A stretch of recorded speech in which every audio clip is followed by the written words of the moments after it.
Good morning to all of our guests here with us today, as well as a warm welcome to all of the lovely people watching this presentation online. Those of you who found the time to thoroughly read through the book Body Traces would have learned by Chapter 4 at the latest a lot about anxiety, as well as about exact and precise insight into which processes in the body take place within a fraction of a second when we are in a situation that produces what we call anxiety. Although now I've learned that this includes stress, which is part of the same system. While it is completely irrelevant whether there is a real threat from a very nice person standing in front of you with a loaded gun demanding your belongings, or from the classic little black spider on your bathroom floor, who, to the best of my knowledge, doesn't present a real threat to life and limb, in both cases, your body reacts exactly the same way, and that is fascinating. For this reason alone, it might be interesting to delve more deeply into the topic of anxiety. And therefore, I'm very pleased to introduce someone who has 25 years of therapeutic experience as well as his own research, 35 years of therapeutic experience as well as his own research, to present today a totally different perspective and really another approach to the subject of anxiety. Here to discuss The Illusion of Anxiety is Bernhard Voss.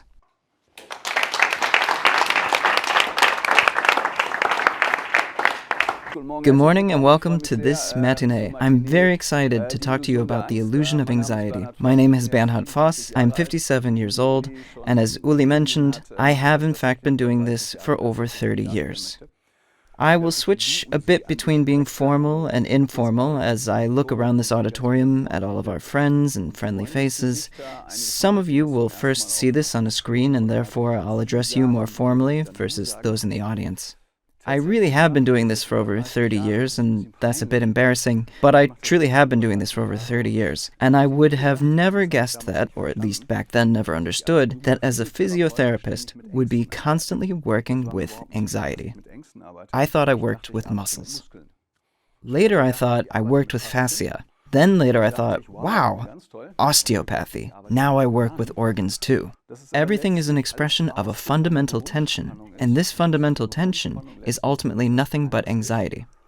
And that this anxiety is an illusion is what I want to demonstrate today. It's an illusion. And before we break down the different aspects of this illusion, I want to summarize the presentation briefly, if you'll allow me.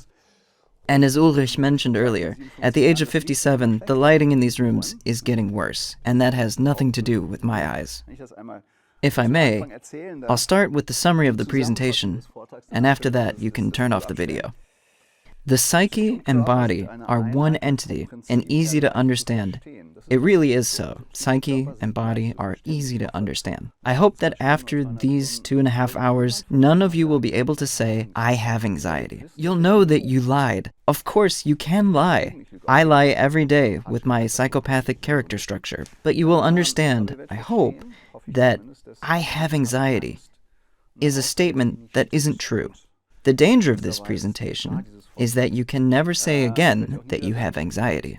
And when someone else says, but I have anxiety, then you'll understand what they truly mean, and that's what I'd like to demonstrate. Because the body and mind are constantly threatened by death, the instincts of aggression and sexuality ensure our survival.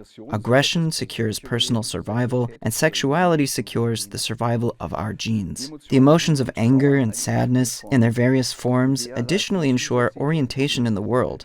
If one or all 4 of these vital survival impulses, anger, sadness, aggression, and sexuality, are perceived as a subtle inner threat due to early childhood shame and guilt mechanisms, anxiety arises, and so the illusion of anxiety. The body then switches to survival mode. As a direct result, connective tissue, organs, blood vessels, muscles, brain, and nerve cavities contract within a fraction of a second. If the tension persists over a longer period of time, the tissues will be undersupplied and the first symptoms appear, especially in organs. Especially in the organs that are directly connected to the musculoskeletal system, which leads to classic illnesses such as back pain, tinnitus, or dizziness.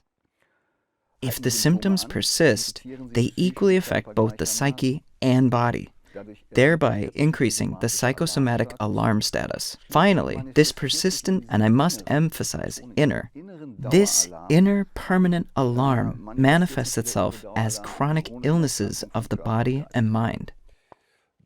And that's it, really. It's that simple. Welcome to the illusion of anxiety. I want to take you all on a journey.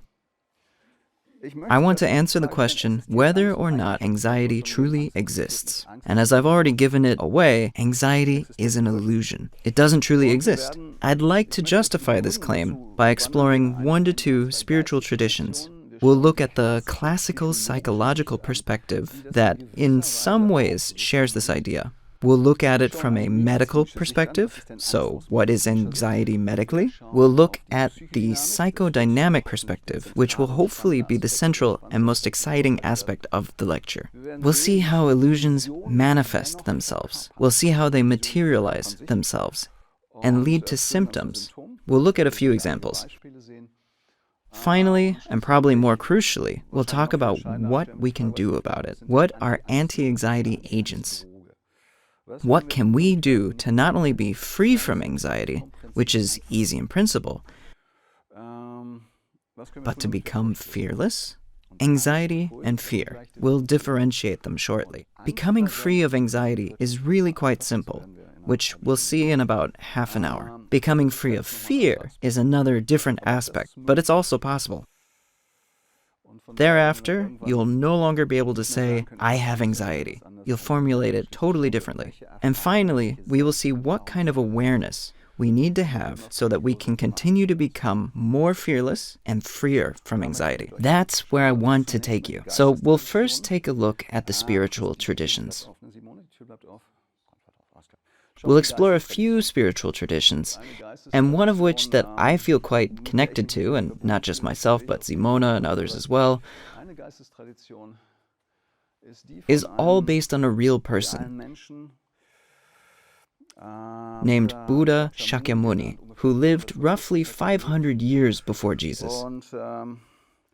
Shakyamuni translates to sage of the Shakya clan.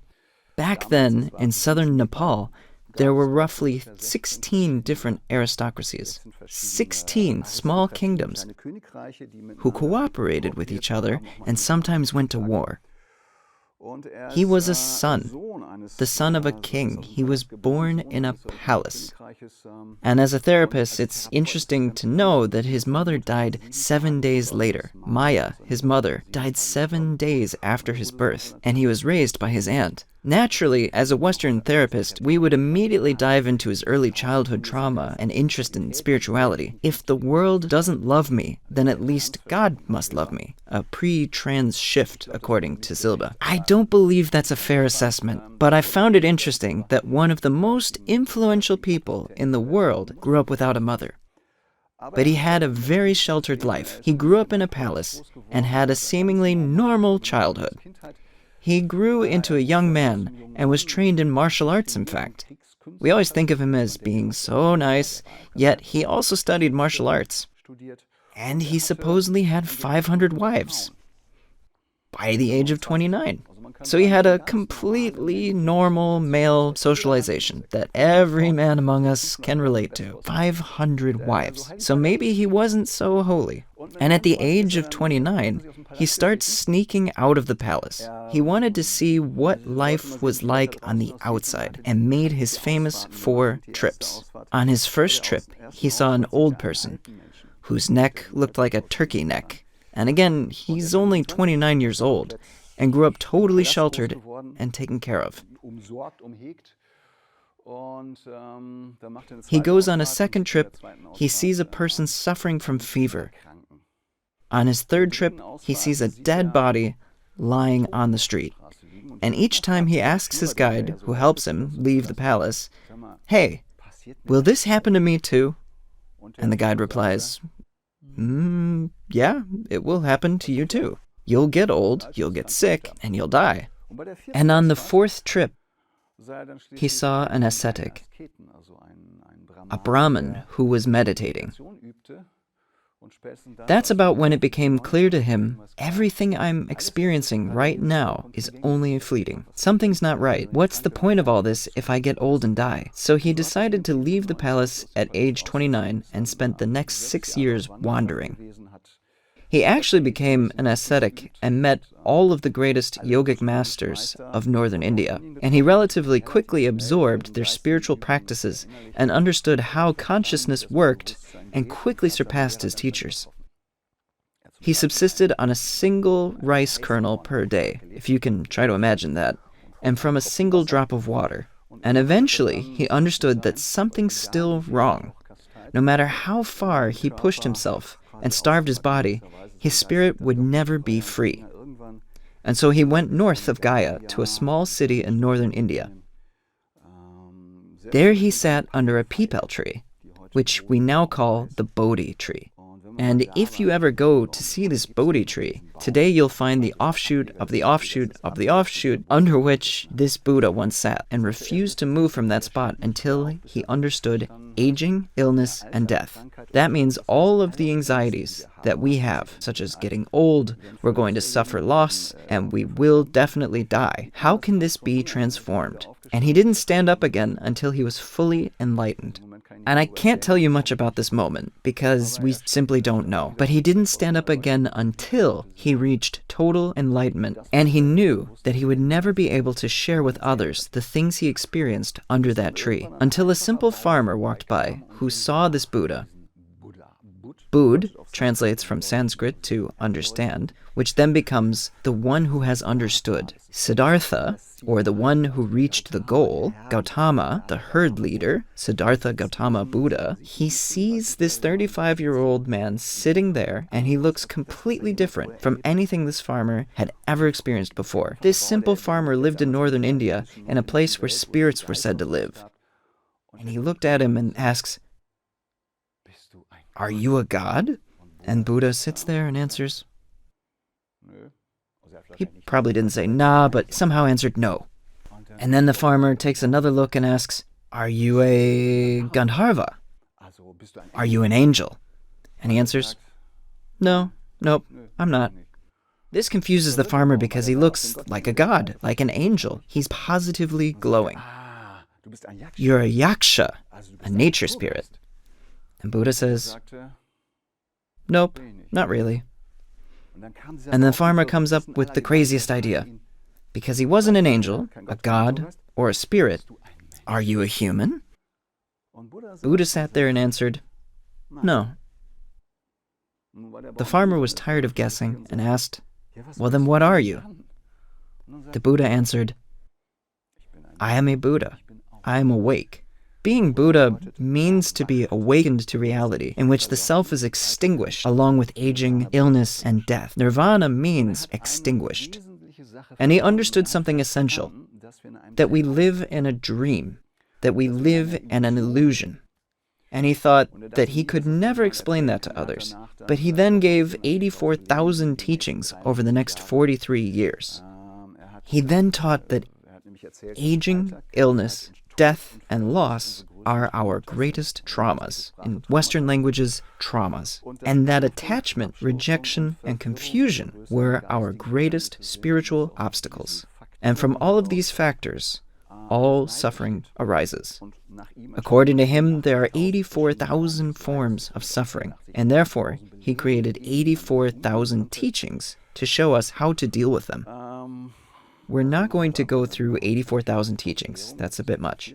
But the essentials, aging, illness, and death, are our deepest fears, as well as loss, which we need to recognize that we all suffer loss in life. And that, which keeps us from recognizing this and transcending, is attachment. Things we really want to have, the things that we reject, the things we don't want, or that we don't even realize that we're living in a dream, which is confusion. This is how he developed his philosophy, which I think is the most perfect psychological interpretation of the mind there is. And logically, this served as the basis for Buddhism. His main realization was that we are living in a dream, and he was able to wake up from this dream. And he understood that all compounded things are impermanent. Don't worry, we'll make this nice and easy. He understood that things are not as they appear, that they do not arise on their own, but are compounded. That each emotion is composed of other emotions. The body is composed of individual cells, organs, and structures. And his main teaching was, if you have understood that everything you see is ultimately an illusion, a dream, then you can wake up from this dream. All compounded things are impermanent. This is one of his main messages, which could be explained in a somewhat Western way. I have a watch on my arm. You could say, where is the watch? I have it on my arm. You would say, where is the watch? There it is. But I could answer, of course, that's not a watch. That's an object made of sapphire, rubber, and gold. Mine isn't really made of gold. It's made of stainless steel or plastic, what have you, but it's not a watch. A watch is a construct. It is in and of itself empty. That is emptiness. It doesn't truly exist. It was just put together. Therefore, the watch doesn't actually exist. Of course, you could answer, yes, but then it's definitely rubber or sapphire. Sure. Now we can take it apart further. Back then in 500 BC, we didn't have quantum physics. Sapphire is composed of atoms, protons, neutrons, and so on. Yeah, great, but atom does not mean indivisible. If the watch does not exist, then there are at least atoms. Thanks to some great scientists of the Western world, we also know that this is an illusion. Even they are composed of elementary particles. I mean, without me having any understanding of all that, in the 12th grade, in case Guido is watching this, my friend Guido, who today has a PhD in mathematics, took all of my math tests for me. In the first hour, I copied all of the questions and took them to the bathroom. Guido solved the exams in half an hour, and I would sit there for 4 hours. In the meantime, I would try to solve it myself, but the calculations were always wrong and the solution was correct. The teacher would say, I don't understand, these are strange mistakes, you've already solved it. I don't understand anything about it, but I've read quite a bit. And what I really find interesting is that these elementary particles, the things that create the basis for matter, are points, but they have no size. They're also all identical. We don't differ. At the end of the day, we do not differ at all. They arise and pass away. That is their main property. We can't tell exactly where they are. They have a probability of being at a certain location. And even if you know where, you don't know what they're doing. That's how it is. It's best to stop there. They are simultaneously waves and particles, which is dependent on the observer, which you have to try to imagine. They have no mass, but there's a debate whether neutrinos have mass or not, and they change through exchange of values and interactions. They have antiparticles. In short, you can't touch them. They are dependent on the observer, and therefore in the end, there is no watch. The watch is put together as a construct, and so we see that if this holds true for the watch, then it also applies to other objects. And good old Mr. Heisenberg described it as the uncertainty principle. If we know where something is, then we don't know what it does. Imagine you're being stopped by a police officer, and they ask you, do you know how fast you were driving? If you know how fast you were driving, then you can't logically know what you are in terms of quantum physics. You could answer, I drove 16 kilometers too fast, but I have no idea who I am. Conversely, they could ask you for identification. You can provide your ID, and if they ask, do you know what you did? I have no clue. How should I know? That probably wouldn't go very well. The fact that we're simultaneously waves and particles means that the thing standing up here speaking is a wave. And even if I was made of particles, you can't know where I am. Not to mention, what am I doing right now? And the question here, what exactly am I doing, are the main questions that get asked in therapy. And only then, once we recognize these things, do they appear. As we observe them, they appear. Right now, there's about 30 people in this room. 30 manifestations of Bernhard. And I see now 30 different manifestations of you, and each manifestation is different. I'm only standing here because you see me, and you're all sitting there only because I see you.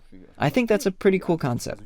We actually create that. We live in a dream, in the illusion that things are as they are. If you look at Margaret in front of you, you say, of course, Margaret is sitting there wearing a green dress. But the green dress doesn't exist. We can imagine away the dress. That's the advantage of Buddhism and quantum physics, that you can imagine away things as it's all just an illusion. But even Margaret, you're sitting there as I see you. I see you in a certain sense as an illusion. Buddha once described it like this, which correlates with quantum physics. Imagine you are in a dream, and in this dream, you're on a savanna somewhere in Africa, and you're being chased by a lion. Not by a tiger as in India, but by a lion. And you're deathly afraid that this lion will eat you. And in this dream, it's completely real. You are convinced. You're standing on a cliff and you have a classic falling down dream. You will die. Or the classic nightmare of being chased, where you want to run away and behind you is a dark mass, usually male, and they also have a knife, a phallic instrument, and they want to kill you. And you are completely convinced that you're about to die. We've all been there. You try to run away and your legs are too heavy, your arms are too slow, and you want to scream, but you can't even scream, and in that second, you wake up, and in that moment, you're convinced that it was real. Now imagine you could enter into a dream. That's what Buddha was explaining. He can enter the dream. He said, look, there's someone being chased by a lion, but me, as an outsider, I know that the person being chased is an illusion. It's not real. He knows exactly that nothing will happen, and even the lion that's chasing him is an illusion. Then he says, what he can do as a teacher is he imagines himself as a hunter, and he creates an imaginary rifle, and he shoots the lion illusion. Then this illusionary self is saved, and later you can discuss with the person the fact that they're living in an illusion, a dream. In a way, therapists do the same thing. It's our job. I'm looking at Simona. It is our job. People come to us and say, it's terrible. Helge left me. It's awful. I'll never be happy again. I mean, we've all heard it before, right? We all know it's an illusion. Of course you'll be happy again. It will pass. In that moment, you're in a film, an illusion that will come to an end. We all know this from our daily life. That person is in a film. Or, for example, you're totally in love, where you're not thinking straight and acting a bit love drunk. Oh wow, she's so great. Think about how much we repress in that moment, how amazing she is, and all the things we don't see. And then comes, I can't live without her. It's nonsense. You lived for decades without this person, and we feel like we can't live without them. It's just a dream, and all of us can see it. We might be a bit jealous, find it sweet, but we know it's just a dream. Buddha woke up from this illusion. So, consequently, on the topic of love, if we follow this train of thought for others to see them as they are, then we really need to perhaps ask their parents. You know what? I want to marry your daughter. She is so great. She is so amazing. And it's quite possible that the parents will be a bit confused and answer, who does he want to marry, huh? And if you really want to be consistent, then you should ask the previous partners who this person was together with and say, she's so great, and see what they answer. That would be a great way to wake up from the dream. Astrid, if you're watching this, my ex with whom I'm still very close to, whom I wanted to marry and did the old school thing of asking her father, I said, Mr. Kuhlers, I'd like to speak with you in private. Could we step outside? We went out one fine evening in Hamburg, and I said, Mr. Kuhlers, I'd like to officially ask you for your daughter's hand in marriage. Guess what his answer was? He answered, why? Which I didn't expect at all. Why? Again, on the topic of illusions. Why? Because I love her. And then he pulled out a pack of cigarettes out of his shirt, and we smoked a cigarette together. Then that was that. But man, for a moment there, why? I was totally lost. So in the end, I didn't propose, which was my fault, my mistake. That is illusion. And the Buddha woke up from this illusion. And therapy is there to help wake people out of their illusions. Therefore, at the Voss-Institut, we create illusionists who understand that they themselves are illusions, but know how to navigate them and create imaginary weapons to help eradicate imaginary threats. I think that's a pretty good description of therapy. And the second greatest insight here, I had to call my friend Guido, change is change. It's normal that everything changes. This is how fast matter arises and passes. It's 10 to the negative 23 seconds. I had no idea how to even write it. I knew that it was a fraction of a fraction of a fraction of a second.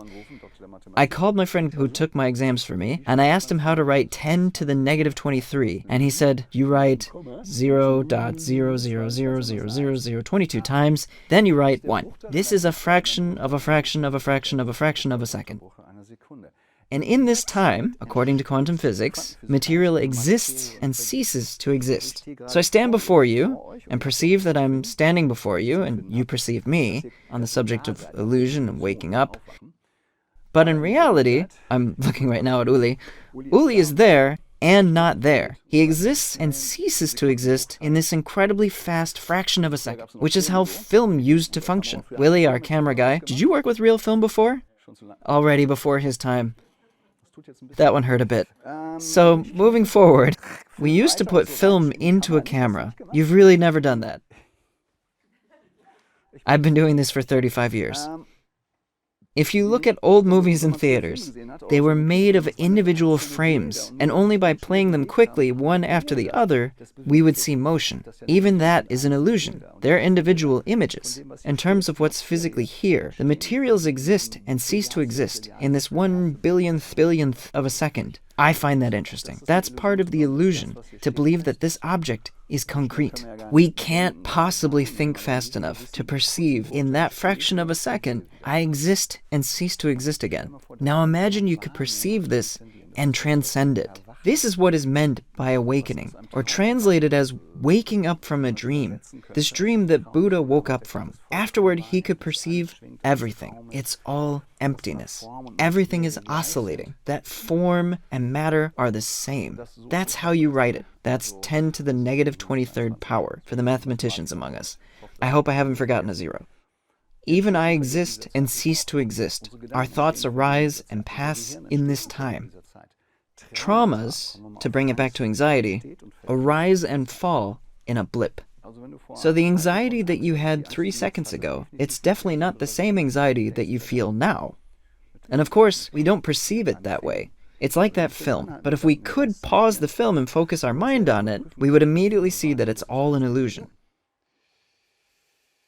To summarize once more, oh, and this is something else I found interesting.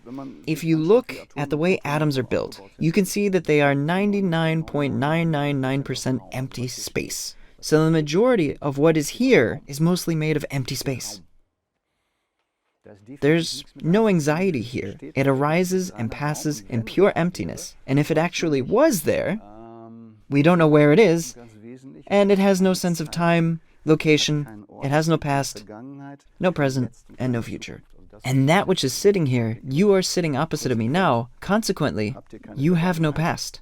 We'll do an exercise in just a moment. You don't have a present. This now, where's that even supposed to exist? And you have no future. It's beautiful.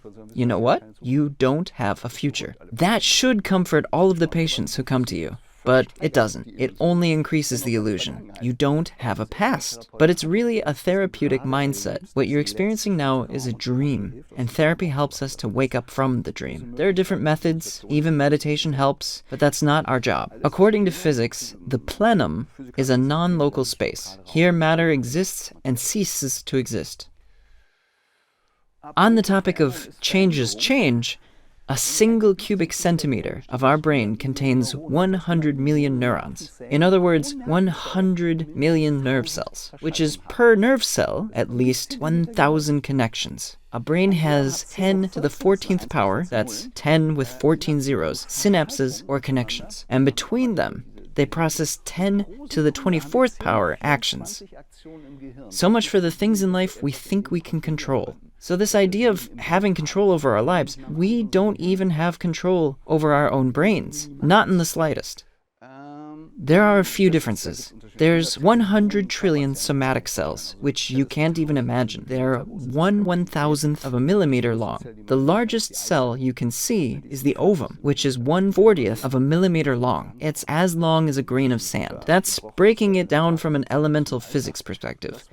We were once as large as a grain of sand. And within a nucleus, just 1/1000th millimeter long is our genome. We weren't entirely certain just how many genes we have. 20 years ago, we thought 100,000, or now we say 28,000 or 24,000. The fact of the matter is that we have fewer genes than a banana. A banana has more genes than we do. Just putting that out there. This is all the information they carry, and from these cells who carry all this information, 500,000 die per second. Talking about change is change, count 1 Mississippi and 500,000 cells are dead. It's important to note that 500,000 cells are created every second, well, roughly. We lose more than we create, which is why we age. This means 50 billion dead cells per day. Imagine that. In that regard, what remains of us? What I think is essential to understand when working with fear and trauma, as a therapist, it's essential to understand that the person sitting in front of us is not the same person who experienced this dream. Let's ignore the 10 to the negative 23. Let's ignore how many cells die. Your entire body is no longer the same body that experienced this dream. Even the mind, the psyche, is not the same psyche that experienced the dream. And fundamentally, and I know how serious this statement is, especially for heavily traumatized individuals, fundamentally, holding on to trauma, and there's a particular part of the brain responsible for this, holding on to trauma is the problem, but not the trauma itself. It is long behind us. It no longer exists. Even the fear of, as a child, a dog once barked at me and so I'm afraid of dogs, is an incorrect statement. There's something else behind that statement, which we'll get to later. It's not the dog, which is well in the past, and even your body from back then is in the past. The emotions are in the past. Mental process in the past. We can wake up from this illusion that today there's still a threat there, but we'll get to that. We'll get to that. We'll get to how that works and what helps against these illusionary fears. Once again, that which seems to feel fear today is not the same thing that was connected to the cause. When we translate the physics of this to the body and physics of the self is an illusion. The self that's sitting here now and looking at me, I'm looking at Lulu, who about half an hour ago ate a snack, pretzels or something. So there's a past version of Lulu that you can still remember. And there's a Lulu who drove here in a car, I'm guessing. So before there was a Lulu as a driver, and this morning was a Lulu who got out of bed. So there's all these different personalities. You have a multiple personality disorder. That's totally normal that you have multiple personalities. We all have many selves within us. Franz Rupert refers to this as inner parts. And it's true. When we experience something, there's a part of us, the classic inner child, that feels hurt, which is an inner part of you that has already changed a million times. And holding on to this inner part is the problem. Not the trauma itself, but the attachment, the conviction and the guilt and shame connected to it are the problem. Because consequently, in the end, there is no self. Even this self, this Lulu self, has already changed. There is no self. There is no watch. What's written in your passport? Name. You're not your name. Ulrich, if you don't mind my saying so, there are plenty of them. What's an Ulrich? What's a Bernhard? It means strong as a bear. Nevertheless, what does Ulrich mean? Do you know? The victorious, probably. Ul, meaning beautiful. Rich, meaning kingdom.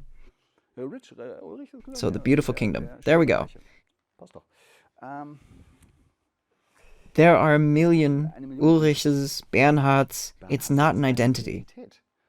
And the self that is talking about this identity is not the same self making these hand gestures. That it isn't the same body, we don't need to get into that. Let's exaggerate a bit and say that, quote-unquote, anxiety can exist because there's no self. And if there's no self, there's no anxiety. That's the goal of every meditation. That awareness, that extinguishing the self, nirvana, that which transforms us And we see that aging, illness, death, and loss are no longer traumatic because there's no self to experience it. And this is the goal of any kind of meditation. And in the end, it's the goal of any therapy.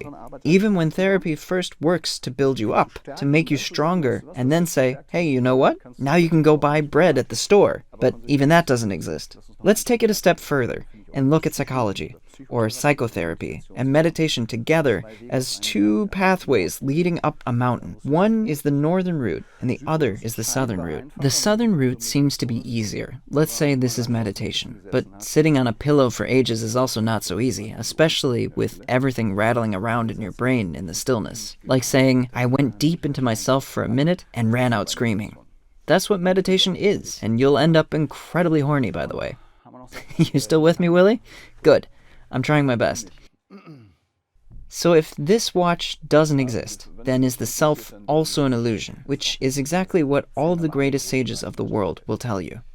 Consequently, looking at all of these aspects, then we see that anxiety is a form of emptiness. If everything is emptiness and consciousness, timeless, formless, radiating, then anxiety is an expression of space. And it arises and passes in the space of 10 to the negative 23 seconds. Shall we quote Mr. Schrödinger? Nobel Prize-winning physicist? What we consider as material objects and forces is nothing other than forms of changes in the structure of space, which is exactly what Buddha and other sages already said more than 2,500 years ago and understood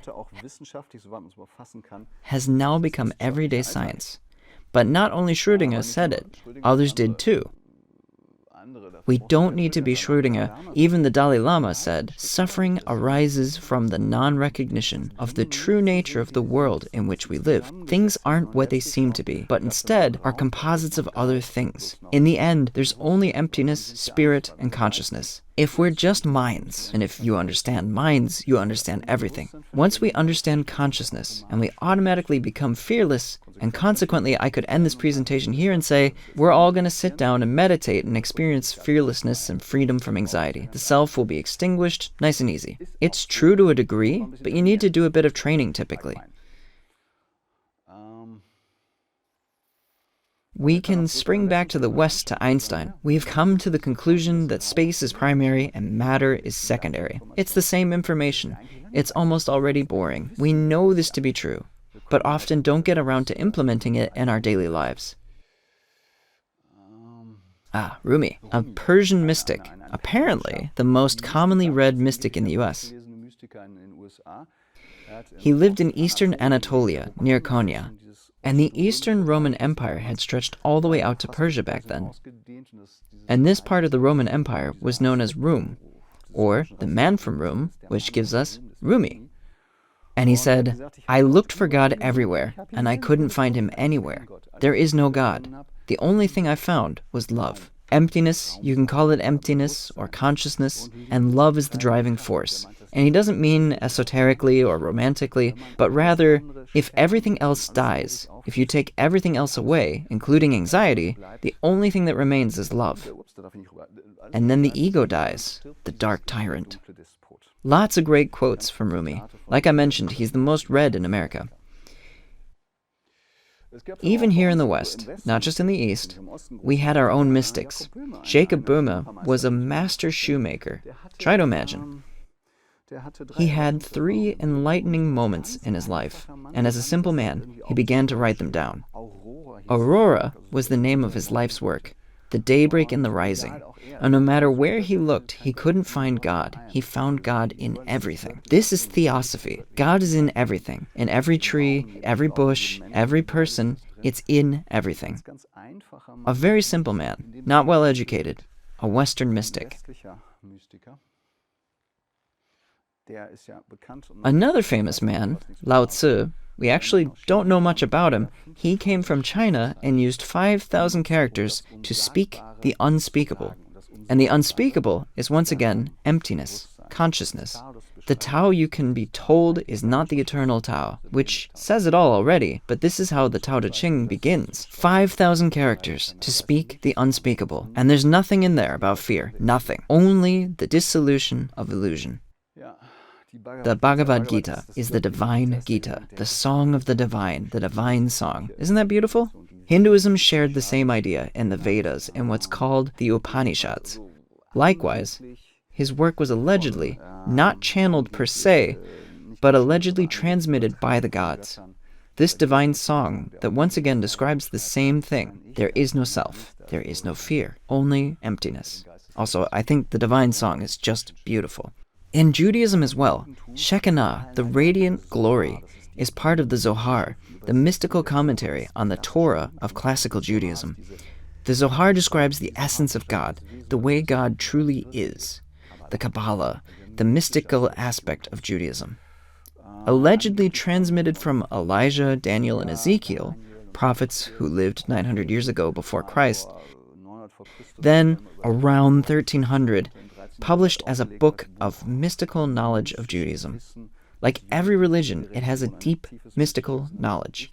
The self doesn't exist. Anxieties are just illusions. And the sinking happens for the sake of rising. What more is there to say? You can only express it using metaphor.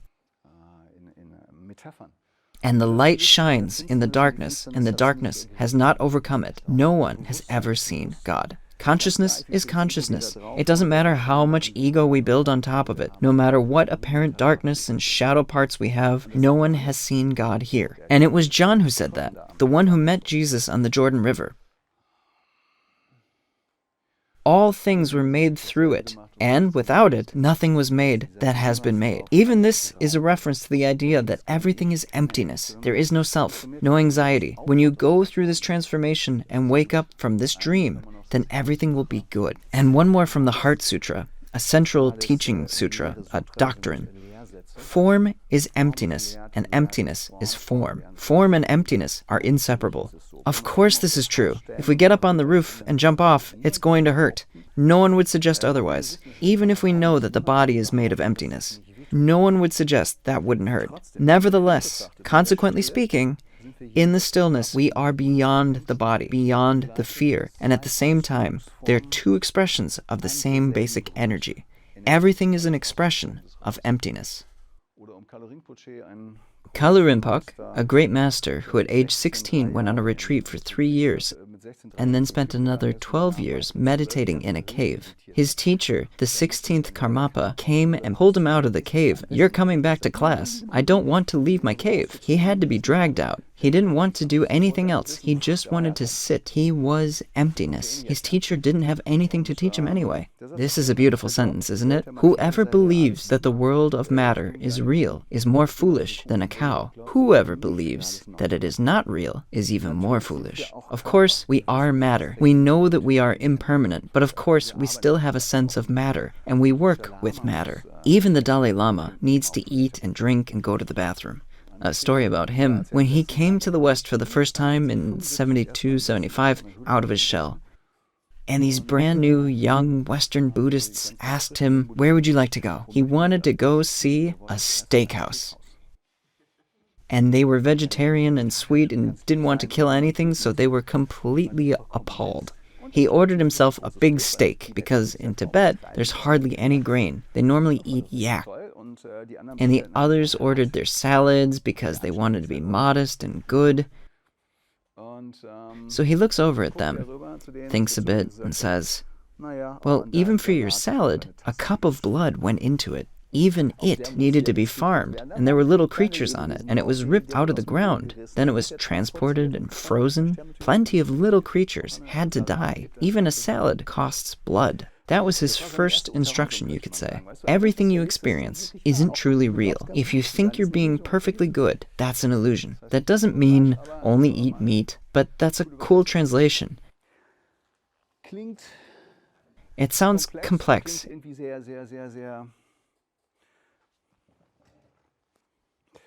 It sounds very, very difficult, but it's what we experience every day in our normal lives.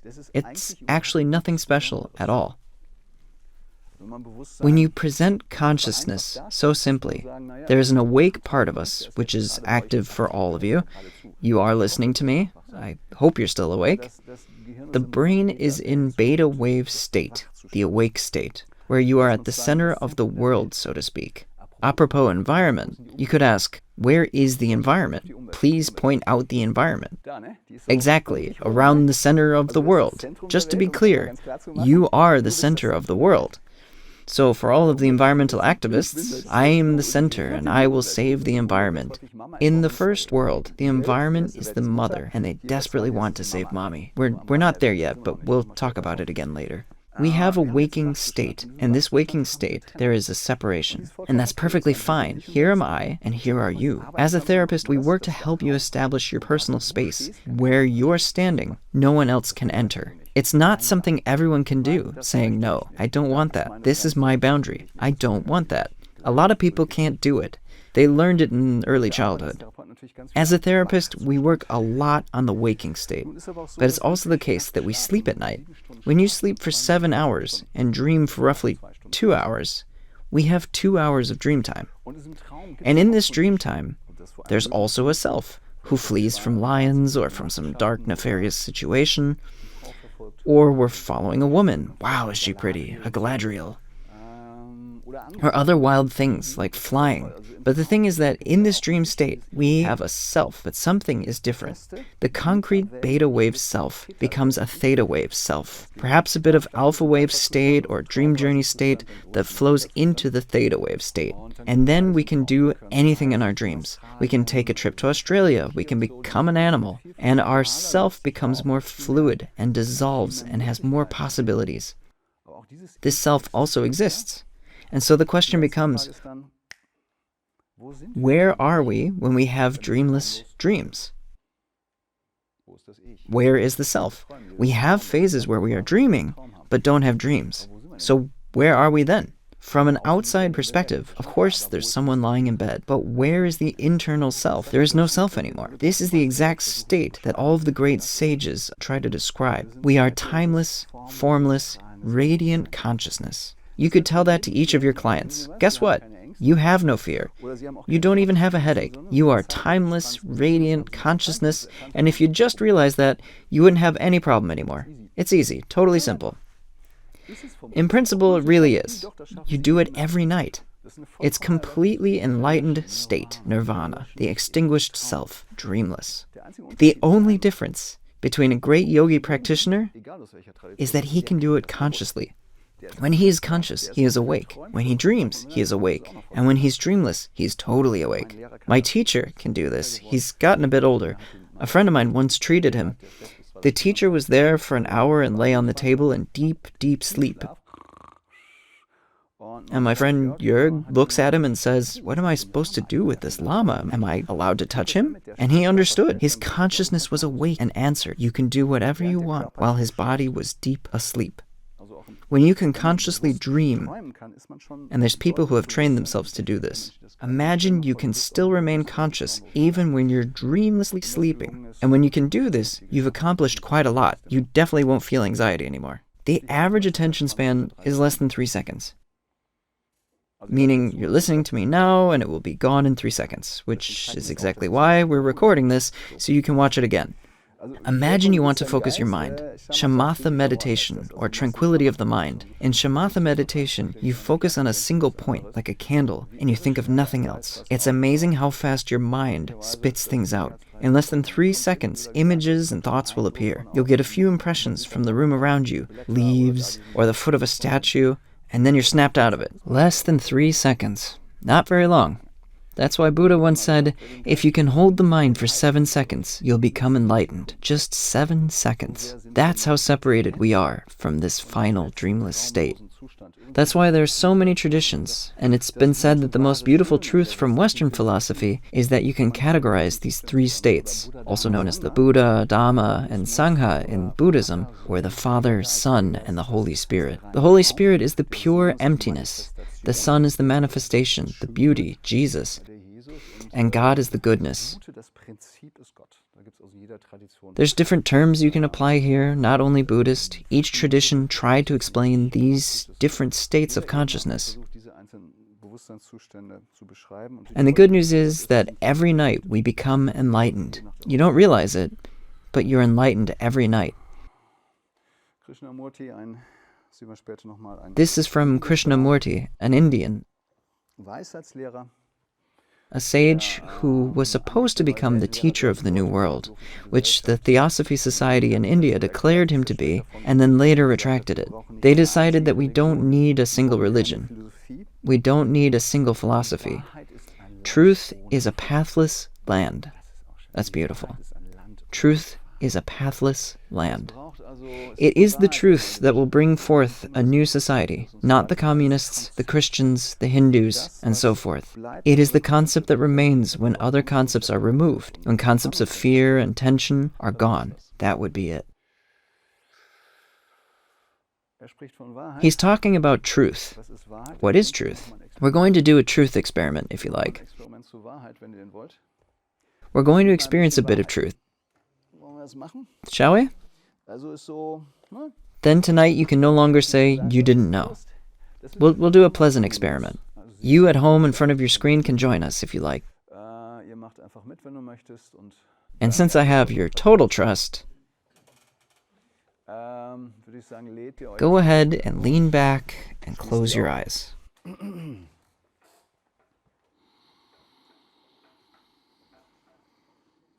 Okay, this isn't about perfection. You're sitting here in the room and hear a voice that happens to be mine. Feel how the formless air comes and goes through your nose. And understand that each time you inhale, new fresh energy comes in. And with each exhale, everything old, dark, and heavy flows out of you. This happens automatically. Your body does this for you. Breathe in, and new, fresh energy flows into you. Breathe out, and everything old, dark, and heavy simply flows out of you. It's nice and easy because you want it to be, because you imagine it is so. It happens each second. And regardless whether you see it or not, imagine. Now in the moment where you can hear it, behind you in this room, your entire past is unfolding. All the people you've ever met are now standing behind you.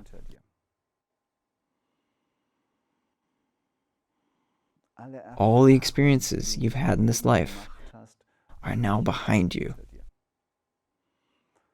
The earliest intrauterine experiences, like your childhood experiences, the first great love, school, exams, moving, family, children, and all of this is your history. Your entire past stands behind you. You don't need to see it perfectly. Your past is standing behind you.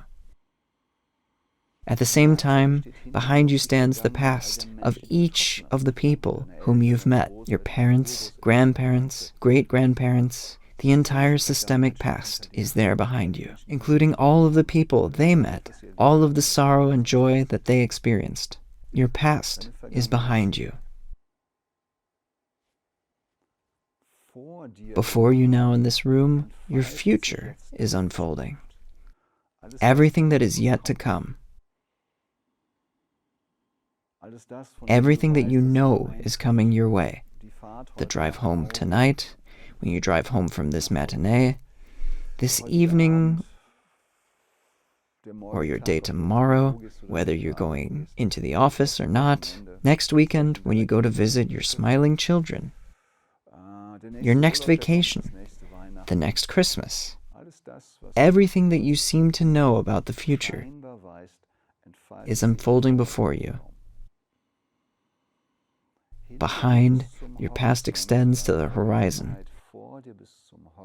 And before you, your future extends to the horizon. In between the past behind you and the future before you, is a small space, the so-called here and now. That's where you're sitting now, your body, the human imagining all of this. All around you, above and below, left and right, in this here and now, before you the future, and behind you the past.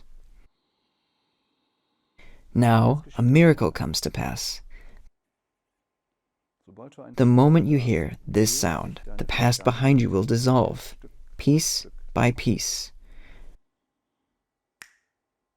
When you hear this sound, the past dissolves behind you, piece by piece.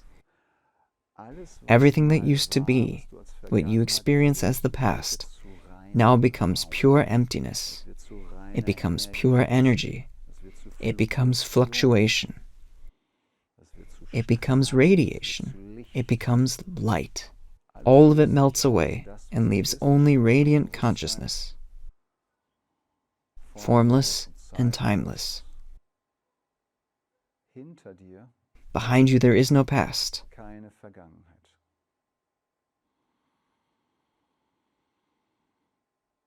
And this self who sat in the middle is experiencing this feeling of having no past.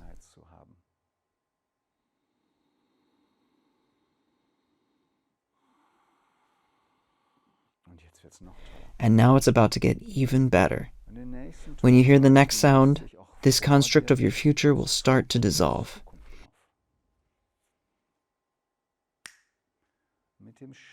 After this snap, your future dissolves before you. Everything becomes light. Everything becomes space. Everything is pure energy. Piece by piece dissolves. Dissolves into elementary particles, into fluctuating energy, into emptiness. Before you is an infinitely wide, massive, radiant, great emptiness. Behind you is a radiant, great, fantastic, endless emptiness. All that remains is the self that is experiencing all of this.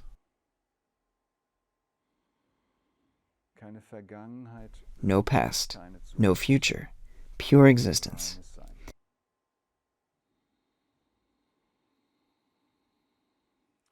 If you'd like to take it one step further, everything remains as is. If you want to go further, follow the voice. And now all around you, this here and now begins to dissolve. It leads to a space of fluctuating energy, however you want to describe it. All that remains is a body. And you know that a body is nothing but fluctuating elemental energy. And now your body begins to dissolve like a thread of smoke that slowly dissolves into the air. And now your body dissolves. All that remains standing is a central canal. And now the central canal is dissolving from the bottom up like a thread of smoke. Now there's only a point. And with this sound, the point dissolves.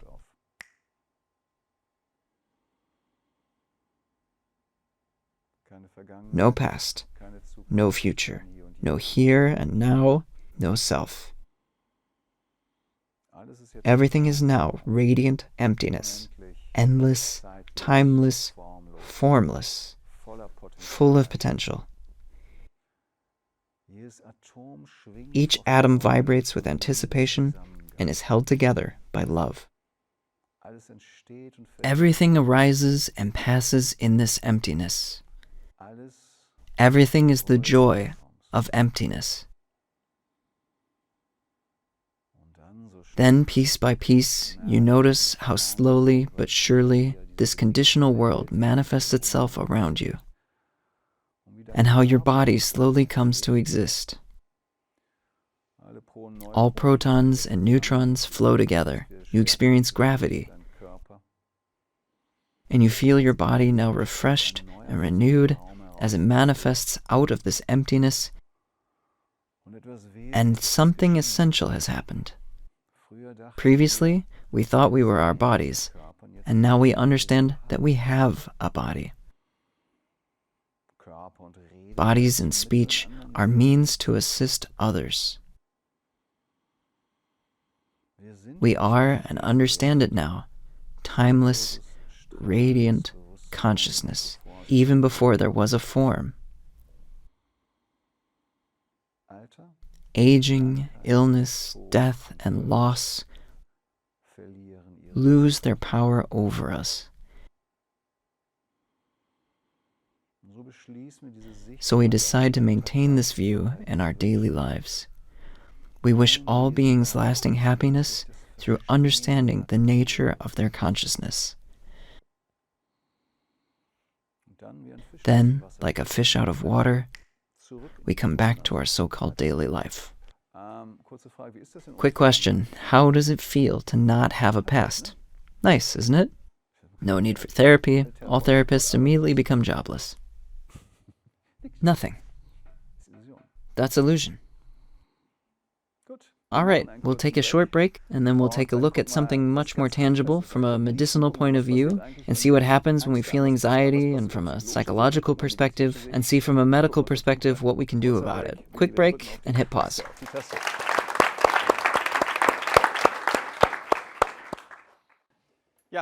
It's my great pleasure to take the floor again briefly. Now that you've all recharged a bit before the break, and you all had a chance to refresh yourselves, I'd like to share with you all how we met, because it's quite interesting. You have to imagine that I come from finance. I deal with numbers, data, and facts. And it just so happens that my son was born 18 years ago today. And we had a problem. He always held his head to one side. He always lay in bed with his head to one side. We were, of course, concerned, and the pediatrician told us that he would grow out of it, and that the muscles would grow eventually. And he gave us a tip, go see Bernhard. Of course, as a young father, you'd do anything. And then I'll never forget arriving at the Lange Reihe and seeing a cute house with a beautiful entrance. We go inside, and I think to myself, this looks interesting. It's not how I would have imagined. You couldn't really call it a nice ambience, could you? No. It was truly basic. So we go in and laid our son on the table, and he begins to move him about, mumbling to himself in his old familiar, kind way. I think to myself, yeah, right. What he's doing could never have an impact. Until the moment he said, he was an OP position baby. And I thought, hold on, something doesn't add up.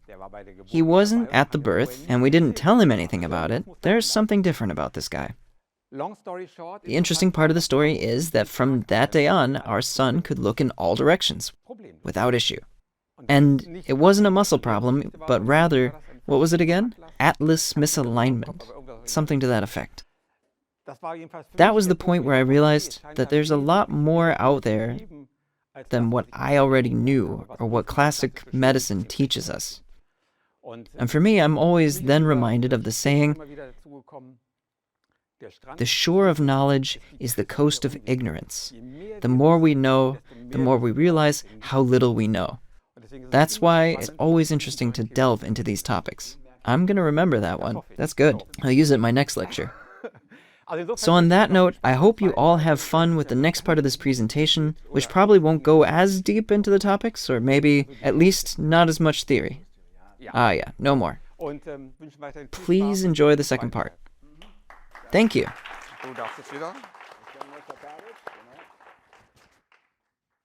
Okay, Just want to say thanks again to Ulrich. That is how we met, and it took me years to come back to him and ask, hey, could you share with me a thing or two about finance, because I'm doing all of this on my own. So I met with Ulrich, and we got to know each other better. And he's a fantastic manager, and he does a great job. And he can do a lot more. I once had a slipped disc in my neck. We're going to leave out that story. It was purely somatic. So I was in pain and tried different things and nothing worked. I went to Ulrich and wanted to talk about something totally different, and he said, yeah, you need B12. Hey pal, I'm the physician. You do numbers. I do medicine. He says, yeah, sure, lay down. Pulls out a little bottle of B12, jabs me right in the gut. I went to my financial consultant and got a shot of B12. And then Uli starts telling me about things outside of my field, like food supplements and how they work. There was a moment where I thought, don't tell me about this nonsense, I know better. It worked really well. The pain was much better. Since then, I took a step towards becoming the Terminator and have a piece of metal in my neck.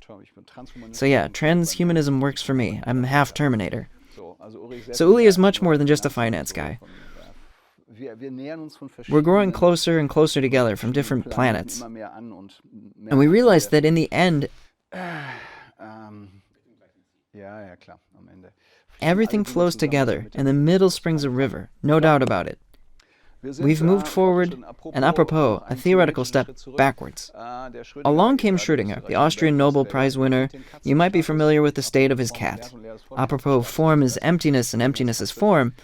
If you put a cat in a box and tape it shut, it's mathematically possible that the cat is both alive and dead. Both are correct answers. It's not either or. Form is emptiness, and emptiness is form.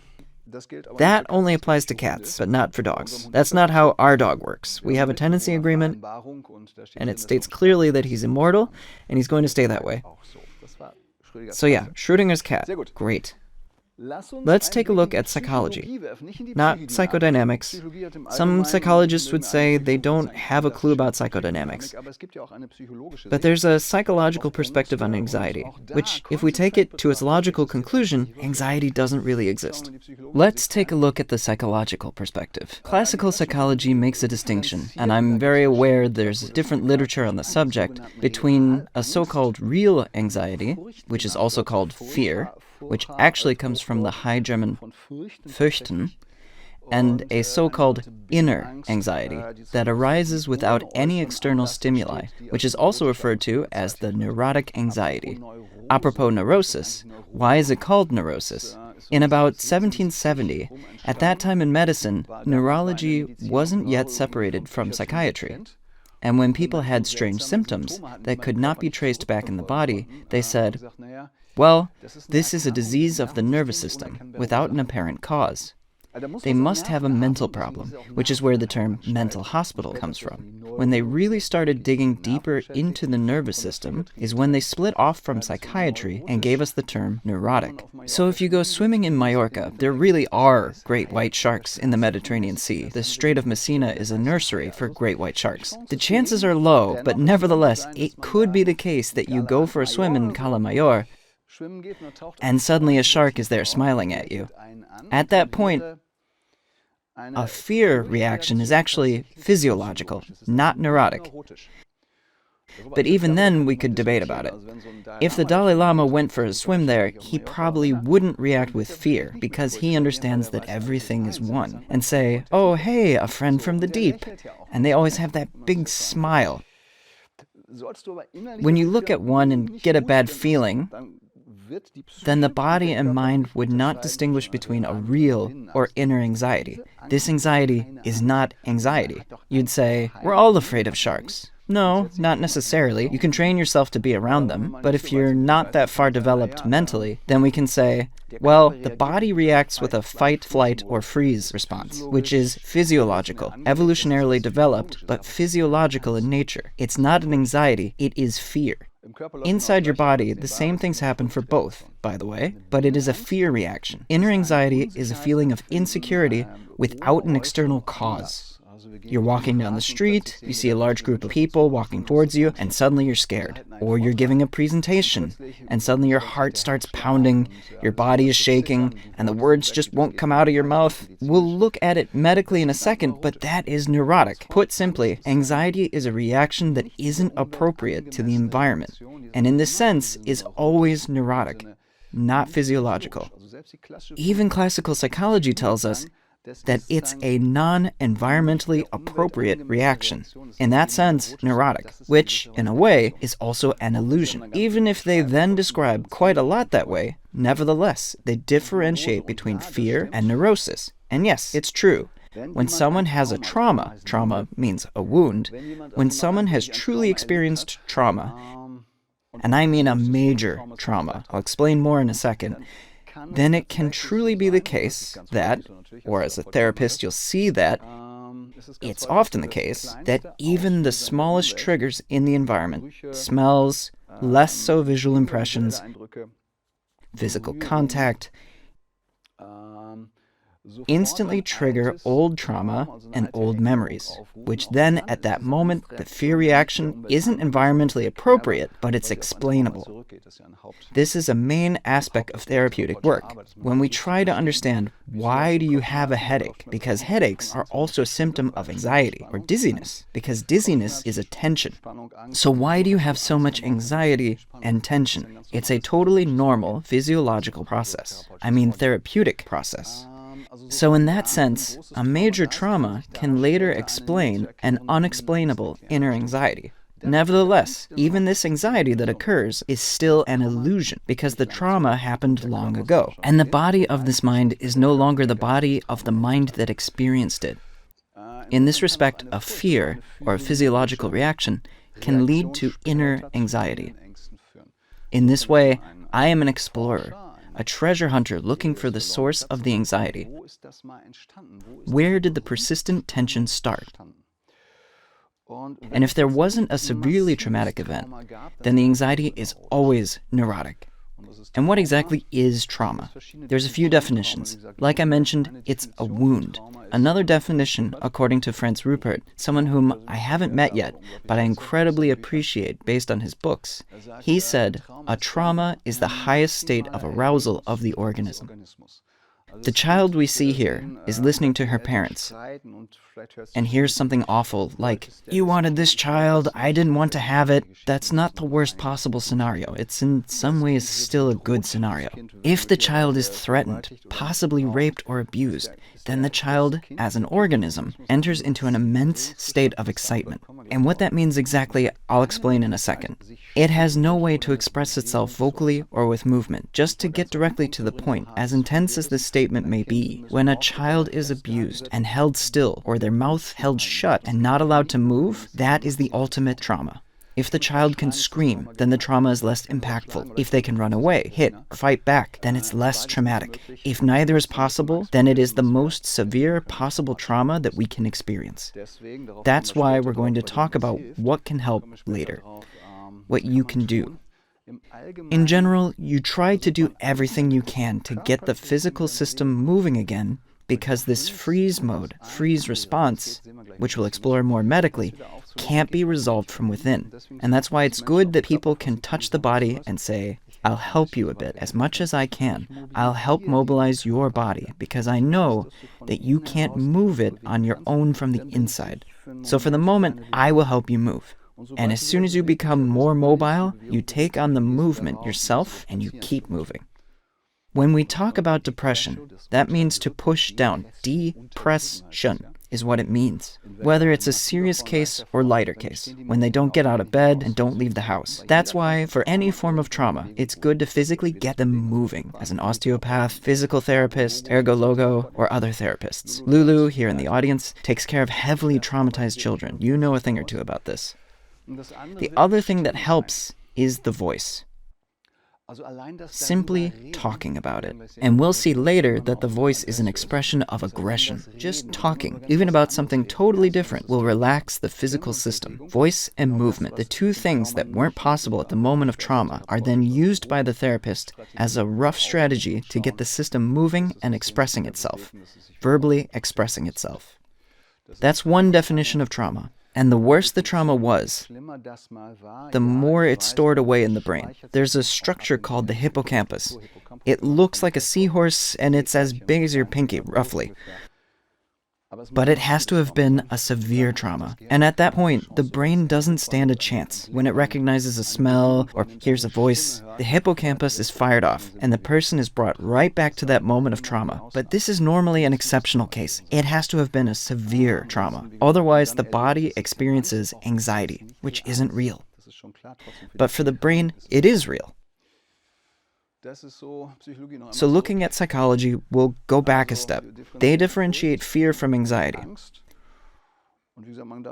And we can still debate whether or not you need to be afraid of sharks. It's just a fish. Well, I did go diving with them once, and you can definitely experience heightened excitation. But it's really cool if you get the chance on vacation to go snorkeling and you go see a reef. Egypt has a lot of great reefs. They look incredible, and the water is only so deep, and then, all of a sudden, can't see the ground anymore. It's funny to then watch most of the swimmers with their little masks and snorkels, how they get right up to the edge of the 5-meter deep water, where it suddenly drops off into the endless depths, where it's deep, blue, and dark. Then you see how they stay at the surface and snorkel away. How much fear they all feel for the dark depths. You can explain it to them 1,000 times that there's nothing down there to be afraid of. There's no shark, don't worry about it. Of course, they all imagine these horrible monsters pulling them down, the kraken or sharks, etc. We don't even need to discuss the fact that those are their inner monsters. Those are the monsters under the bed for the 2 to 3-year-olds. So as a dive instructor, you need to tell them, there is no monster. It's just between your ears. It's an illusion. Yeah, but there's sharks. Yes, there are sharks, but the odds are so small. I have to admit though, if you don't mind me telling the story, I was in the Orinoco River, and it's pretty brown. You can take a bus tour there at night and see lots of little lights in the water. They're caimans. Apropos fear and anxiety, I'm always talking about being fearless. It was a really cool night tour. The next day, we went out in the boat again and saw other things. Then the boat lays anchor where the water is really, really brown, and the tour guide says, "Okay, you can swim again." At night, you could see 20 caimans, and during the day, you can't see a thing. Yeah, go for a swim. This guy grew up here and swam there every day. He even drinks that water. If I took just a sip of it, I'd probably be dead. But knowing that, it's all purely neurotic. This fear that I'll get eaten the second I enter the water, even though the odds are 0.00010 to the negative 23. I was the only person to get out of the boat and waded through the water a bit. It came up to here, and the sand bed is a bit slimy. Of course I was scared. There's a caiman. There's a caiman. I'm going to step on one. It's crazy what this neurotic thinking does to you. So believe me, I get it, but at the end of the day, it's still neurotic. And I can even explain where it came from my childhood. Sure. But screw it. Screw statistics. In that moment, there are definitely caimans there. For sure. They're going to eat me. As a therapist saying, there is no caiman, and even if there was one, it's not going to eat you now. As a dive instructor, you can just swim further out yourself. But of course, it gets tricky when a shark does then show up. That happened to me and my ex in the Maldives. She was always afraid of sharks. We went for a night dive. It was on Eriadu. We split into 3-person teams, myself and another dive instructor. We're about 5 meters deep, and above us is the reef. After we were going to have dinner, it was all fantastic. She had a great time, swimming around with her flashlight, looking around the reef, just 5 meters deep, until she raises her flashlight to see a friend from the deep swim past her, no more than half a meter away. It was a reef shark. I watched her have a total freeze response. Then she slowly sank to the bottom, motionless. I signaled the others, caught up to her, and pulled her back up. She froze. We'll talk more about the freeze response anatomically later. We head back up, out of the reef, where it's just 3 to 4 meters deep, then out to the lagoon, where you can stand up, and we're all good. I thought, she's handling it pretty darn well. Nice. She was still in shock, which I didn't realize at the time. I should have known better as a therapist. From about 30 meters away, you can see the beach and a restaurant where you can sit outside and eat at night. The moment she set foot on land, she screams, "You asshole!" Then threw her mask at me, ripped off her fins, and threw her lamp. "I'm never doing that again! You said there were no sharks! Normally, there aren't." That must have been a hell of a show for the people in the restaurant. They could see the lamplight going all over the place, trying to find her fins. This is what happens when the shock is over. Then comes the aggression, the voice, and the movement, which was very cathartic for her. I was thrilled that she expressed it so strongly. It is possible to react more sensibly to sharks, but thinking about the Orinoco, it's not so easy. That's trauma. Looking at it from a medical perspective, I'll try to keep it short. The most essential information here is probably, given that we're not usually attacked by caimans or saber-toothed tigers or have bombs landing on top of us, medically speaking, if someone says, "I have anxiety," it's nonsense. If there was a real threat, then it would be fear. Anxiety is neurotic. And yes, when we actively process a sound, scent, not so much visually, it can resurface old inner anxieties. And the body cannot distinguish between a real danger or a remembered danger. We don't really see. Pareidolia means para or beside, and ideolon, the shape or image. And it leaves us with an optical illusion, because we don't see our boss, Mr. Schmidt, who has his own life story. Instead, we see our father, or when a female colleague gives us a punishing glance and becomes our mother, or Herbert, who's sitting on the couch wearing his classy singlet, is no longer your loving husband, but a warthog or something else in your eyes. That's when mechanisms start moving that we can't easily control. Essentially, around us in our daily lives, anxiety isn't a reasonable response to our environment. Our lives are not in danger, except in the Orinoco. And even then, not really. We no longer see the person. We see a saber-toothed tiger. Behind me is a snow leopard. We don't see the other person. Instead, our mind says, "You're wearing a green top, and you look like you're judging me." Yeah, give me that mean look. Instantly it hits me. I can feel my tonus rising. I know where it's coming from, but I also know who's sitting there. You are no longer you. You are my mother. That's how easy it is. In your relationships, in your office, your job, in an argument with your neighbor, we don't see the sweet neighbor next door. We see a saber-toothed tiger due to our past experiences. When we see a pareidolia, when we can't differentiate between what's really in front of us, and we'll leave out what it isn't, and that which we imagine, then synapses fire on the inner surface of our temporal lobe.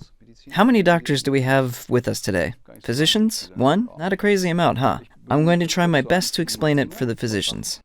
This triggers the amygdala, the almond nucleus, which is located inside the temporal lobe, roughly here.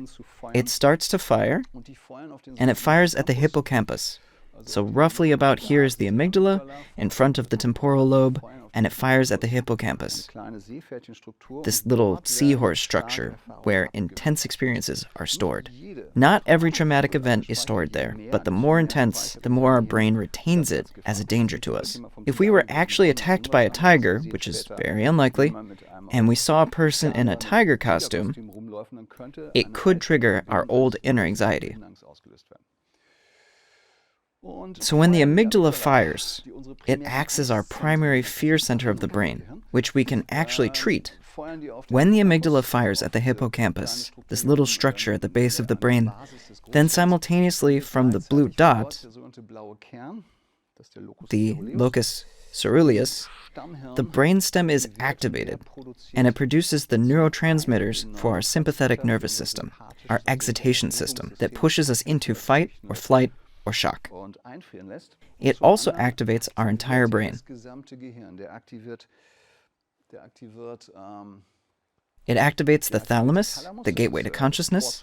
It tells this part of our brain, heads up, we're in danger. You need to accurately assess your surroundings. It's also in contact with our pituitary gland that influences our hormonal balance. It can totally wake us up, and it's in contact with our hypothalamus, which is part of our interbrain. Also fairly important, it produces the majority of our neurotransmitters that we need to fight, flight, or freeze. When we perceive an imagined or real threat, our body doesn't differentiate between Herbert sitting on the couch, maybe a warthog is a bit much, or some random person when we're out on the town who comes at us swinging a chain, wearing a Hell's Angels vest. He's a bit drunk and has "fuck you" tattooed on his forehead. Then the response is triggered, and it's triggered in the same way as your nice neighbor who gives you mean looks over his fence. Or the new colleague, who's a bit strange. It's triggered the same way. So then, the blue spot fires off noradrenaline, the messenger of the sympathetic system. Then the following happens. First, we see the threat, the pareidolia. We perceive the threat, and the signal gets sent through our brain, acetylcholine for our physician friends. Later, you'll be able to go back and pause the video.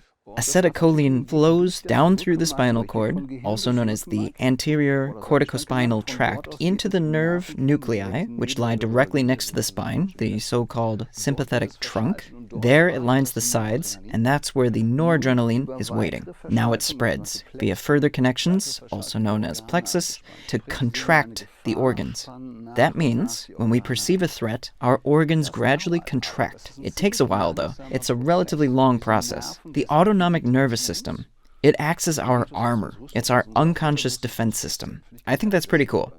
The autonomic nervous system is our armor, not the delicate armor of compassion, but a real internal defense mechanism that operates totally unconsciously. It ensures that the organs reach tonus, that the heart continues to beat faster, and so on and so on. But this actually takes quite a while. These vegetative nerve fibers are incredibly slow. They are the slowest nerve fibers in the body. They operate at 1 meter per second. Similar to pain receptors, but a bit faster. We've all been there. You've been sitting on the terrace in the summer, drinking iced tea. You go inside and stub your toe on the coffee table.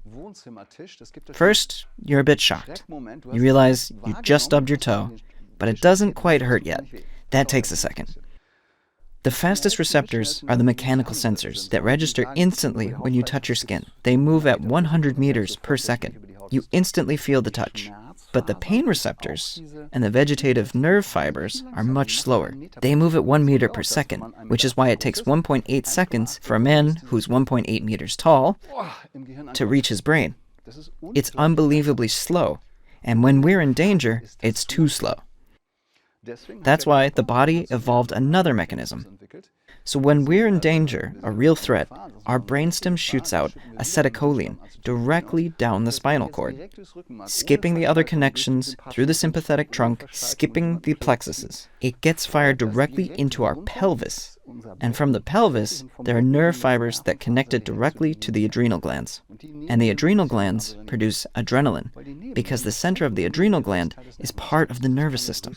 It's not a gland, it's part of the nervous system. It developed from the neuroectoderm. It develops in the 5th week of pregnancy, which makes the adrenal glands our survival organs. They're able to immediately handle stress and are one-to-one linked with the brain. You could say they are the brain. And this pathway is faster. It's not super fast, but it's faster. So as soon as we see danger, or think we're in danger, we have this quick mechanism from the brainstem down to the pelvis to make the adrenal glands immediately pump out adrenaline. Because the adrenal glands produce a bit of noradrenaline, as well as the sympathetic nerve system, but mostly create adrenaline, which travels in the blood vessels to the nerves, nerves pump it into the connective tissue, which is why we shiver. You know when you walk down the street and you just barely miss getting hit by a car? And it takes a second before chills run up your spine, you get goosebumps, and you're full of excitement, and your body is tense before you let it go?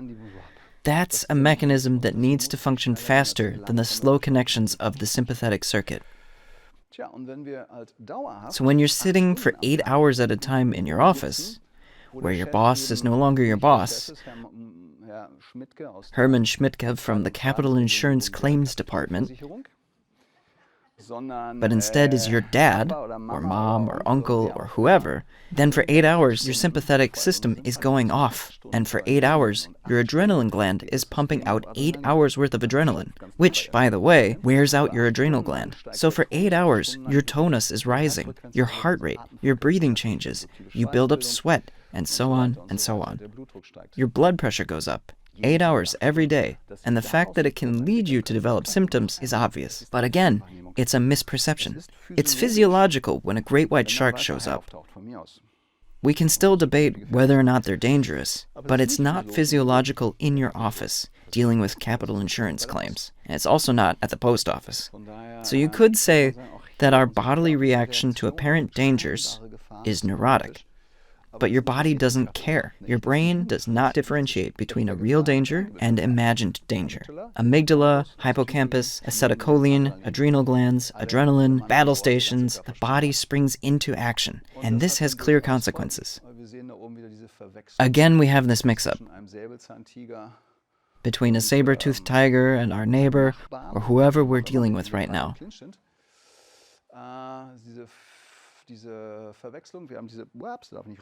We get confused. We have this fight, flight, or freeze response. The blue spot fires up the sympathetic nervous system via the spinal cord. Noradrenaline is sent to the organs, who start to contract. The adrenal glands start to produce adrenaline. The blood vessels contract. The nerves react. The connective tissues react. And when they react for 8 hours a day, then the joints react as well. And then at some point, the other organs start to react too. And of course, your stomach slowly becomes sour, but it's not just your stomach. Your liver starts to react when we feel stress. After 5 to 8 hours of stress, your body starts to lean to the right. We have misperceptions. Let's say we tense up randomly. We'll talk later about why we tense up. But if we tense up randomly, then in the upper right abdomen, the liver starts to tense up. Then your body will lean slightly to the side. It's not by much, but it pulls us into that position. When your body goes into that position, bent to the right, your left side needs to compensate. We don't want to look at the world off kilter, so we turn our heads to the left. The patient then arrives at my door later with pain on the left side of their neck, jaw pain on the left side, and the right shoulder also hurts. The reason being, the liver fascia is connected to your right shoulder via the phrenic cervical reflex, which is connected to your subclavicle. These compensation mechanisms, after 8 hours a day, are going to have consequences. Neck is stiff, the atlas is stiff, the vagus can't relax, and so on. This leads to multiple miscalculations in multiple ways. This changes your posture. Then, sooner or later, the organs start reacting. Your stomach starts producing more stomach acid because it thinks there's a serious threat due to the sympathetic system. And when your stomach produces too much acid, then you end up with heartburn and stomach ulcers and so on. It's all one unit, not separate parts.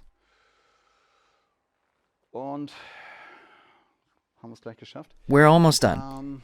For the physicians out there, where does the sympathetic system start? Most textbooks say it starts near the ribs. It really starts in your head. The problem is always between your ears. That's anatomically true. Not only is it physiologically true, but anatomically, almost exactly between your ears is the inner brain. There you've got the hypothalamus, where the misperception takes place. Then there are two nuclei that it controls, the suprachiasmatic and the paraventricular. The hypothalamus is connected to the thalamus, which explains tunnel vision. When we have a misperception, then we only see this one threat, which is explained by this connection between the thalamus and hypothalamus. The sympathetic trunk doesn't just send signals down into the organs, it sends them back into the head, where the carotid artery sits, the superior cervical ganglion for the physicians. They travel via fibers into the brain, into the sleep center, among other places, to the pineal gland, where melatonin is produced. The sleep hormone is produced, and when it's in a state of permanent arousal, then we don't sleep anymore. We get tunnel vision. Our body is in a heightened state of arousal. Our heart beats faster, our blood vessels are constantly pumping, and so on and so on. Our breathing patterns change and we sleep worse, which can also be explained by this mechanism. And astonishingly, when we're really, really in danger, we soil ourselves. Which in and of itself is crazy, because really we first lighten our load, if you'll allow, and then, when we finally relax, we urinate a bit. This is the vagal activity, the antagonist of the sympathetic nervous system. But because the two systems aren't separated, when we're in the highest state of arousal, the sympathetic system sends a signal to the parasympathetic nucleus, which then triggers the vagus, which is why we soil ourselves. So usually, it's said that we always relax and allow our body to let go once we're relaxed. Vagal activity. Explain to me how someone on vacation, let's say in Egypt staying in a 5-star hotel, can say, I can't go to the bathroom for the first 3 days. It's completely crazy. There's no saber-toothed tiger waiting for you in there. How on earth, in a 5-star hotel with amazing meals, makes you wonder where that food even goes, 3 days of all-inclusive food and drink, it just sits in your colon, the body's siphon. It's no joke, it can expand up to 15 centimeters, and then just sits there. Yet there's people who say, I can't go to the bathroom. The answer is relatively simple. Anything foreign to us produces anxiety. We don't know this hotel. We don't exactly know where our room is. Where is it again? How does this key work? Where can I eat? Where do I get more hand towels? And where is a bathroom when you need one? After a few days, this foreign space becomes familiar. You get to know the people at the reception, the bartender, suddenly it feels like home, and we can go to the bathroom again. That's the overflow. We feel threatened in this new space, subconsciously. We overflow the vagus, and then we actually can't let go. Until we feel more at home, then we can let it go. Once again, letting go is a means of relaxation. Children who wet the bed, up until a certain age, are suddenly bedwetters. They aren't totally relaxed at night. It's really a means to relax. On the contrary, they have vagus overflow, when their system feels threatened or some sort of danger was around them. Within themselves, within the family, the atmosphere in the house, between them and the parents or siblings, they feel like their life is in danger. So at night, the sympathetic system sends signals that we can't even control. And at night, they experience these threats in dreams with images, and the vagus overflow hits them, and suddenly, they wet the bed. And they don't relax, despite it being a way to relax the body. Instead, they are suffering from completely, totally illusionary anxiety. To name a few examples. Right, overflow. The vagus also manages the vocal cords, which explains what happens when someone is standing in front of the class and nothing comes out. Or in oral exams. Their voice is gone, or worse. Awful. I was in a theater troupe, the theatrical troupe in Bad Nauheim. The first big night, 500 people were there, and I was the first one up on stage. And my first sentence was, "I wonder if it will rain today." The play was 12 Angry Men. I was juror number 6. Baltimore. I had to go out alone. The spotlight followed me as I went through the crowd up to the stage. I wonder if it will rain today. And no joke, about 4 to 5 hours before the show started, on day 1, my voice disappeared. I called the director. "I can't perform." He said, "Relax, drink milk with honey, and it'll go away." Vagus. I was completely terrorized. Vagus overflow. My vocal cords, musculus, vocalis, laryngitis, a form of hyperfunction. And then I had to step out there. The play begins. I'm covered in makeup. I get out there thinking, it's not going to work. It's not going to work. I get to the stage. I wonder if it will rain today. Whoosh, it was gone. Oh, thank goodness. I was so relieved. It's the same mechanism. There was no danger, but my anxiety was an illusion. No one was going to eat me alive. Of course, a group of people is a symbol. You're a symbol for my mommy. Groups symbolize mothers, by the way. If someone stands up before a group and the same threat response kicks in as when you were a child at home with mom, by the way. So from a medicinal perspective, you could say that anxiety is not what we think it is. It is an undirected state of arousal that signals an undetermined threat. That's my definition. The concise Dictionary of Psychology refers to it as an undirected emotional state. So now emotion is explained by emotion. That's a bit meh. Medically speaking, it's an undirected arousal state. It's the highest state of arousal, and the arousal is there whether it's an imagined threat or if a bomb is falling on you. Your body reacts with the sympathetic tone. It overflows the vagus, and then we feel like we're in danger. It would be pretty good to understand better how we function, so that we're less afraid of things and have less anxiety. To help us be less afraid, I think it would be wise to try to understand a bit more. And Marie Curie, a brave woman, the only one, I believe, the only person with 2 Nobel Prizes. Wait, I think there are others who received 2, but she won them in 2 different disciplines. She's the only woman who received 2 Nobel Prizes in different disciplines, physics and chemistry. And she once said, "Now is the time to understand more so that we may fear less." As soon as we understand something, in therapy as well, as soon as a person understands that their anxiety is not what it appears to be, which we can explain with psychodynamics, but something totally different, you can tell them this in therapy. "I want to explain to you what your anxieties really are." Then they will immediately be less anxious and less afraid. I think it's important to understand what's threatening us so terribly. When we're snorkeling in a reef and look down, there is no shark down there, and even if there was, it wouldn't bother us. What is important for us to understand? How can we explain to someone why they feel anxiety? It's an illusion. It's emptiness. Physiologically, it's also nonsense, a state of arousal. Let's look at the psychodynamic perspective. Put simply, the anatomy of ego, how we all function. How you're looking at me now here or at home.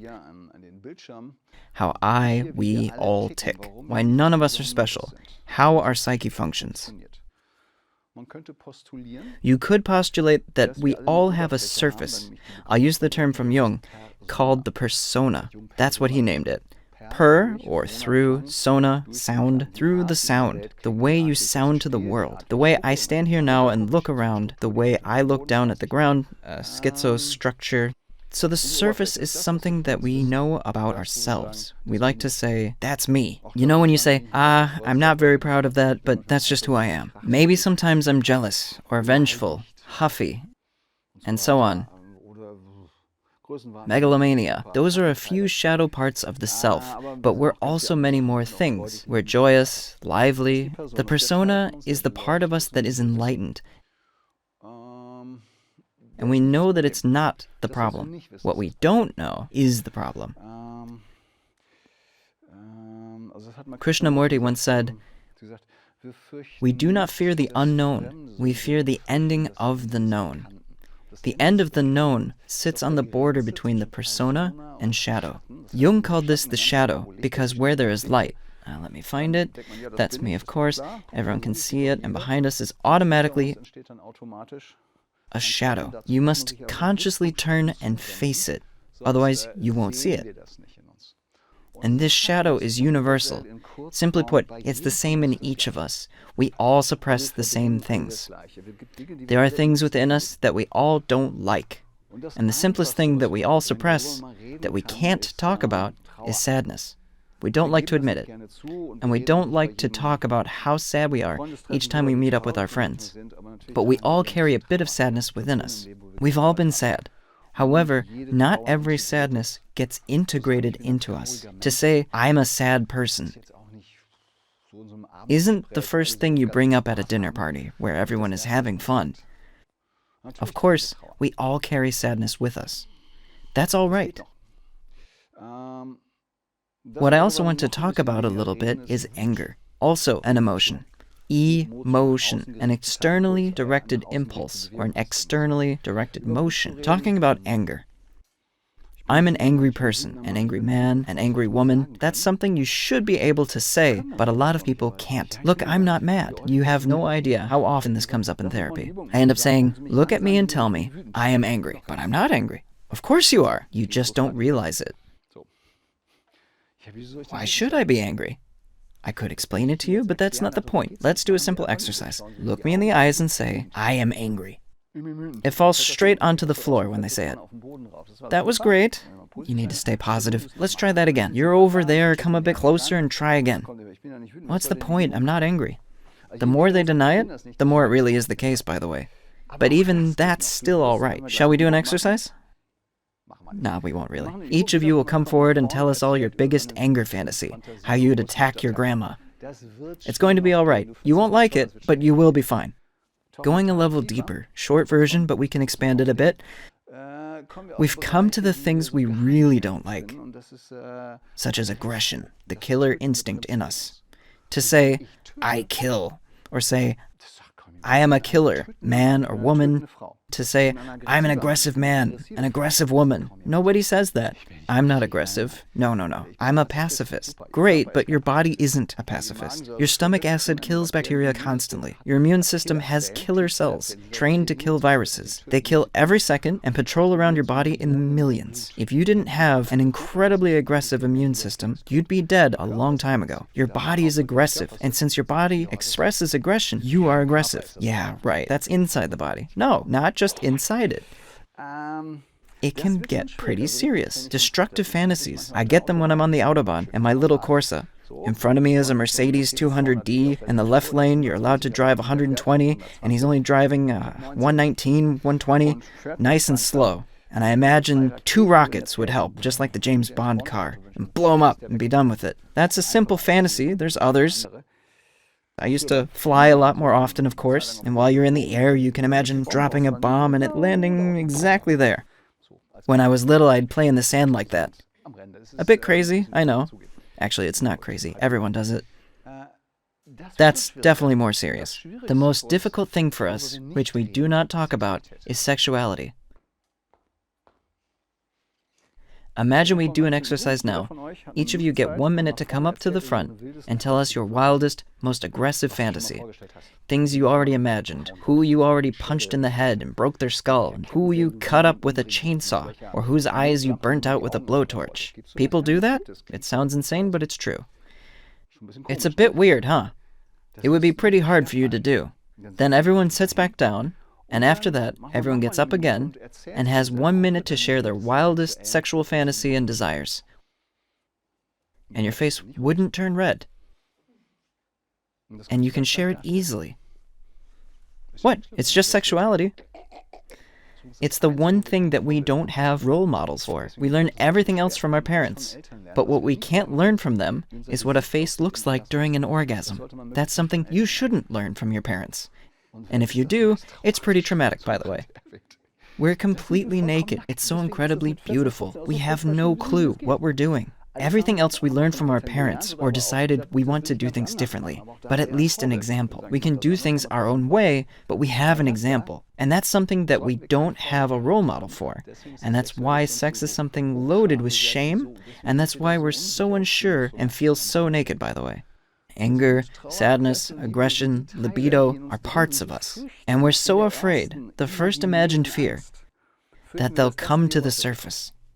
When someone gets close to us, then they see how sad we are sometimes, how angry we are at times, unjust, accusatory, and wrathful, how murderous we can also be, and how much we despise or wish someone was dead, or even how horny we are. Because every 11 minutes, someone falls in love. Falling in love is easy. That's the first illusion. Suppression and the rest, that's when the really interesting stuff starts. The movie Pretty Woman, 1 year later. Now that's interesting. Who takes care of what? Who stays home with the kids? Will he stay at home sometimes or not? He's always so busy. That would get interesting. This is what we fear the most. The border between what we think we are and that which in each of us more or less powerfully slumbers. And if we dig deeper, then I completely agree with Yalom, Irvin D. Yalom. In the end, death is the thing that we avoid the most. The idea that everything we're doing is totally fleeting. And so according to Yalom, death becomes a driving force that pushes our instincts to the surface, including aggression and sexuality, because they protect us from death. If we can still fuck and fight, then we will survive. It's that way for men. How old are you, if I may ask? 1 year younger than you. For us guys in the best age, the best years, meaning the good ones are behind us, if we went out and bought a Porsche, and we sit pretty blonde down next to us, I'm looking at a blonde now, let's say this one is in her mid-20s and isn't our daughter. Then we're clearly afraid to die. The Porsche represents aggression. And the woman, I've still got it. And therefore, I won't die. It's not that impressive, really. So I won't go buy a Porsche. We'll see who's the fastest. Where does that lead us? What we fear the most is actually the best thing we have. Anger gives us the ability to change things. That's the positive side. Somebody once thought to themselves, I've got pain in my knees. I'm going to invent an elevator. No more stairs for me. Anger pushes us to communicate with each other. I don't like what's going on here. Anger is good. It can be good for us. Sadness gives us the capacity to sympathize. Sadness is great. We need sadness to develop sympathy for others. Aggression is the ability to say yes or no. I don't know why I'm addressing this to you. Aggression allows us to say yes or no, to make decisions. Yes, I'll do it. Marriage is very aggressive. It's an aggressive act. I want you, and I don't want the 7.8 billion others. They're all dead to me because I want you. It's awesome. It takes aggression. Without it, you wouldn't get married. You can easily translate it to another situation. When one of your friends says, you know, I studied philosophy, I got retrained in social education, and now that I'm 33, I'm thinking about studying political science. But they didn't finish a single degree. It's an aggression inhibition. Choking during an oral exam is a form of aggression inhibition because it takes aggression to speak. Speech is aggressive. Right now, I'm being very aggressive. The vagus overflow is the suppression of a healthy aggression, which is limited by an imaginary threat and prevents us from speaking. In this way, it's the most common topic a therapist deals with, and then sexuality also often rises to the surface. When it's expressed, or rather when it isn't expressed, all of these very powerful impulses, which in and of themselves are healthy, the ability to change, sympathy, decision-making ability, safety instincts, and the will to live, are all things we learned from 0 to 7 from our parents, and that's totally okay. Our parents are fantastic role models for aggression, sympathy, for joyous, open sexuality. They were capable of all of it. When we push these tendencies down, they collide with the surface of our consciousness, the persona, and get pushed down. I really want to, but I can't, right? I'm not allowed. One part of us, the id, according to Freud, wants to express itself. Then the superego, or conscious, says, oh God, no way are you allowed to do that. The two forces clash, the system tenses up, and that's the real danger, not the shark. The internal threat is there, anger, sadness, aggression, libido, and when we do everything we can to suppress them, then we don't have much energy left for the rest of life. And when we depress them, then we end up in depression. Depression means the suppression of powerful, healthy impulses.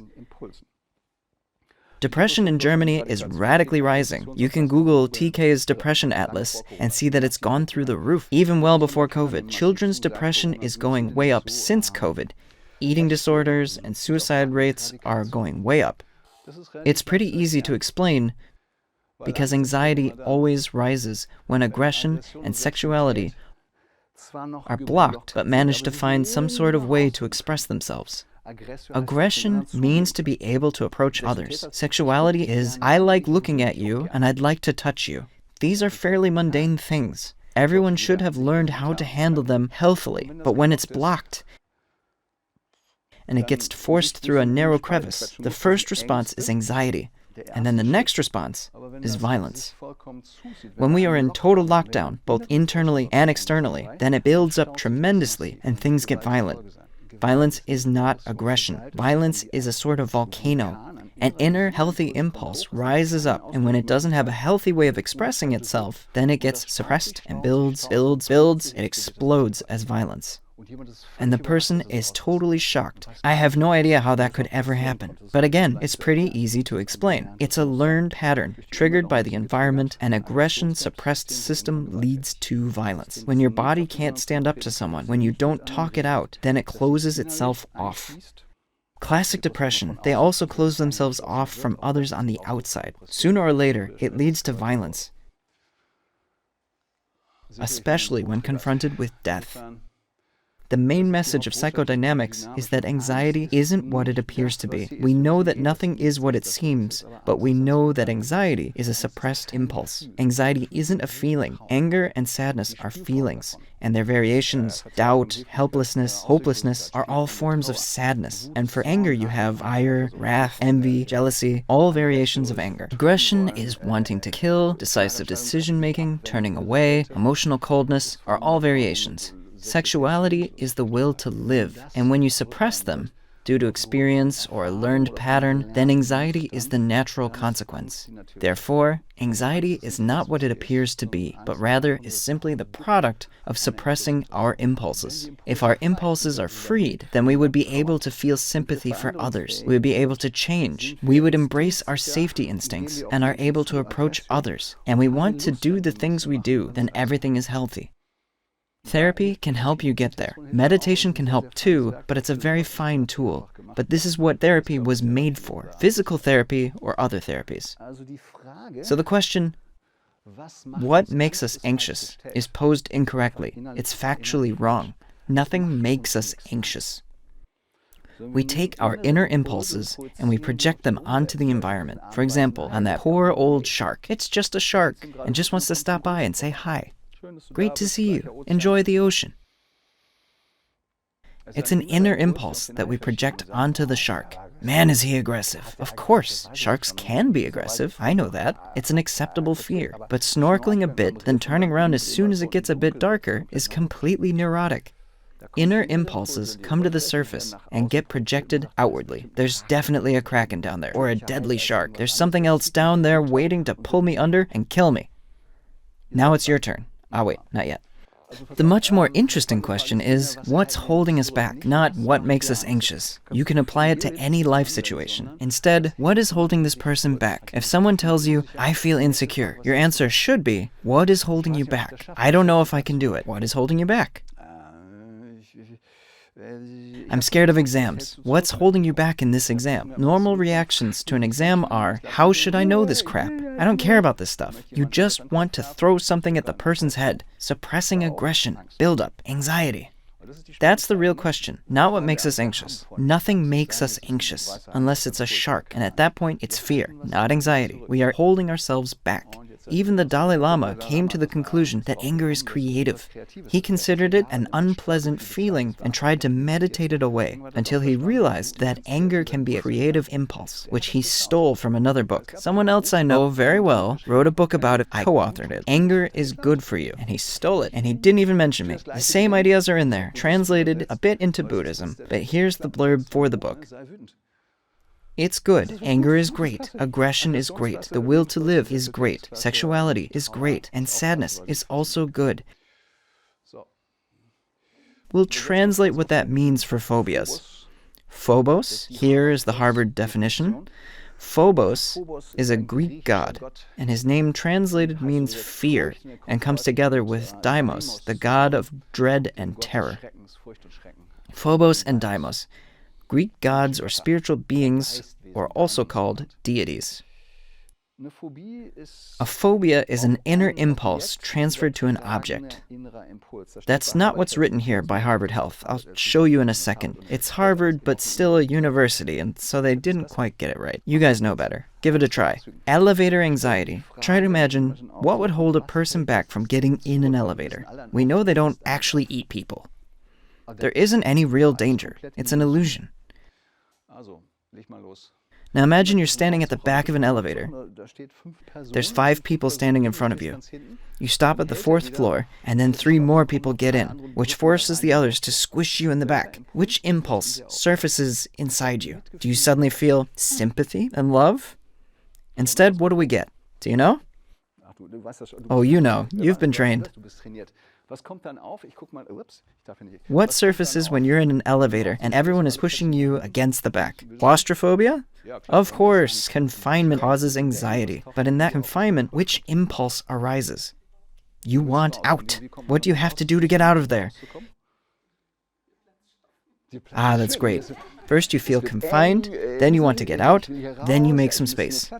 And after all that, what do you need to do? You need to push your way out. That is aggression. Riding in an elevator, being afraid to ride in elevators, is stupid, especially if you live in New York. The elevator triggers an old aggression within you. It bubbles up, gets immediately suppressed, and your body decides, before I get ridiculously aggressive, I'm going to project it onto that elevator because it's something you can avoid. In New York, that would be dumb. But here, you can avoid them, and ta-da, your problem is solved. It's all gone. That's a phobia, an impulse projected onto a safe object. Airplanes. How about fear of flying? Sitting in an airplane during turbulence. The odds of the plane crashing are mathematically a joke. The way to the airport is much more dangerous than the airplane itself. Why are some people afraid to fly? Which impulse is triggered inside an airplane? Just to give you an idea, you entered a pressurized vessel where you're told to sit in a specific seat and are strapped in. And generally, a woman shows up and tells you what you can and can't do. What could that remind us of? It's stupid, but ridiculously easy. It's an early childhood situation. I'm dead serious. It has very little to do with the plane itself. It's an old familiar situation. And then they say, in case of loss of cabin pressure and the masks fall out of the ceiling, it's fantastic. You always knew that it was deadly. Coming in contact with it is deadly. Your mother in your first year, no joke.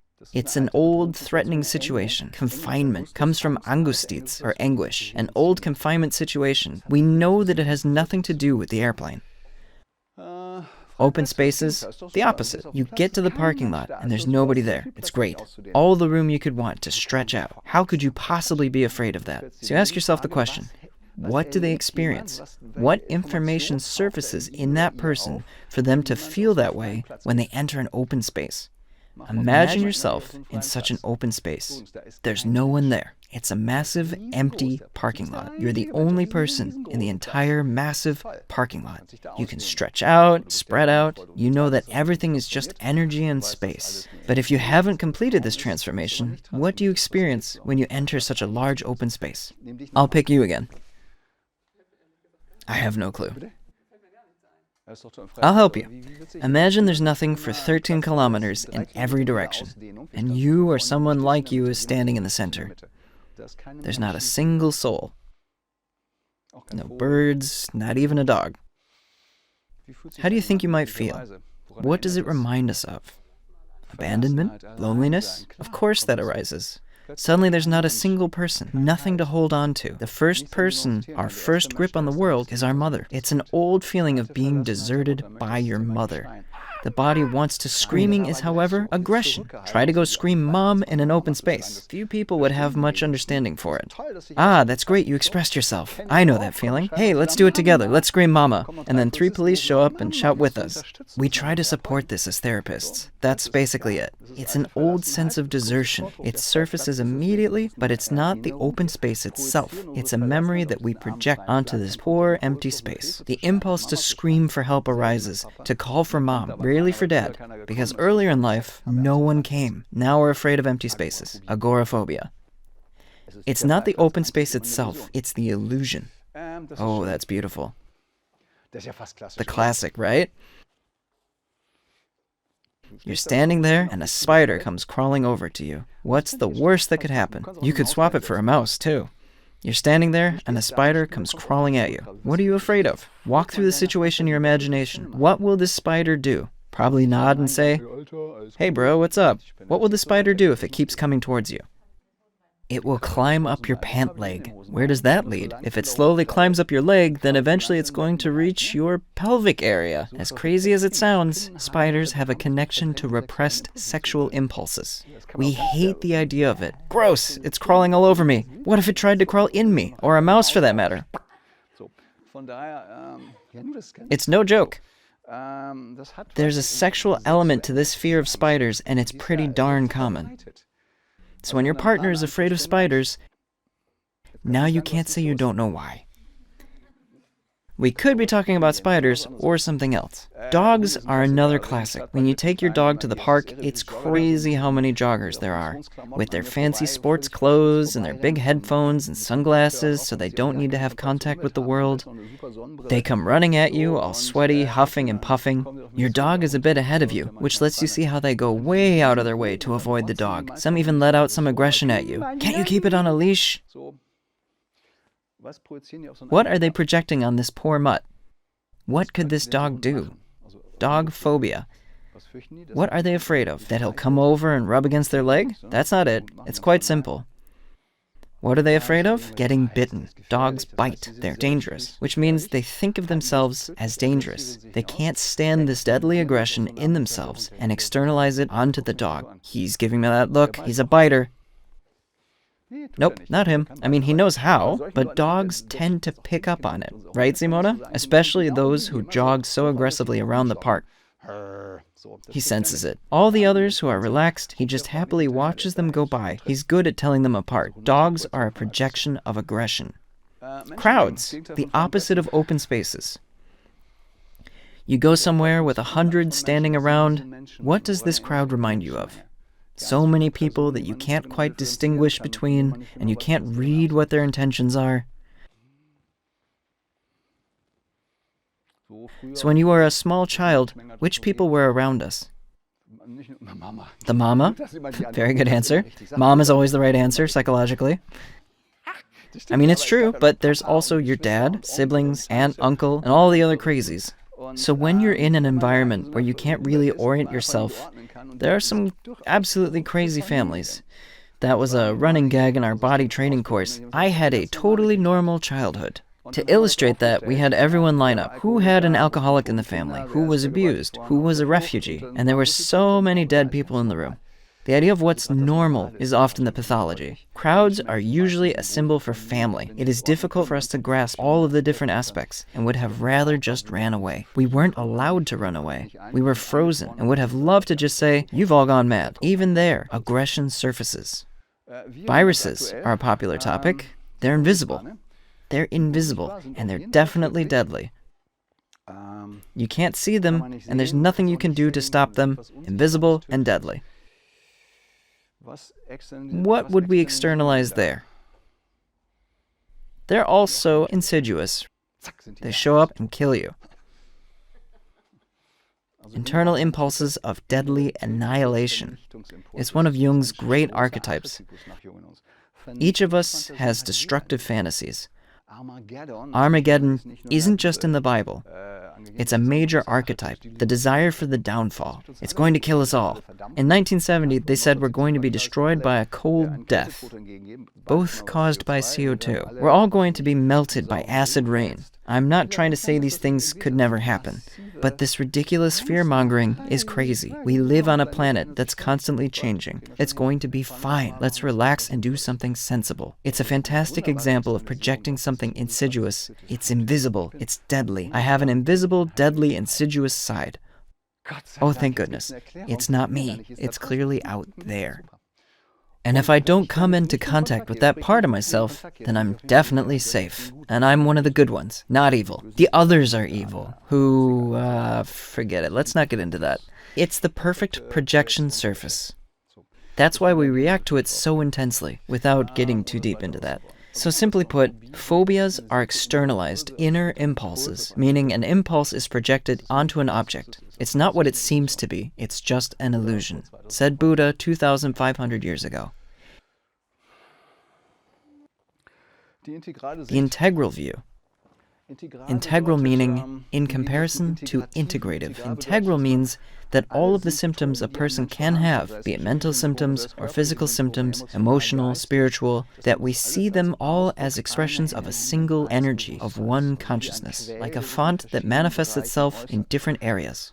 Whereas integrative tries to combine different fields together, like the psychoneuroimmunology that combines psychology, immunology, and neurology together into one concept. It's great, but it's integrative.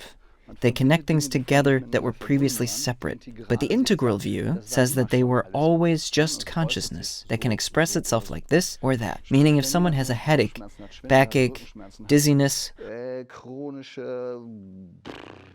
or chronic endometriosis, chronic autoimmune disease, the integral view says there are 4 quadrants or perspectives on what's causing these symptoms.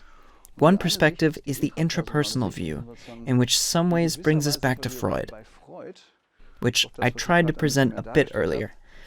If we look at the 1900 anti-Semitic Vienna, we'll find a young, talented doctor who primarily worked with the upper-class Jewish women, which was totally taboo back then, that this young doctor would visit their homes 3 times a week for 2 to 3 hours at a time, and you have young women lay on a couch, and they can't see the therapist because he's sitting behind their head, and they're allowed to tell him everything going through their minds. These young women wearing a bodice. On the topic of sexual suppression, of course, sexual impulses eventually show up.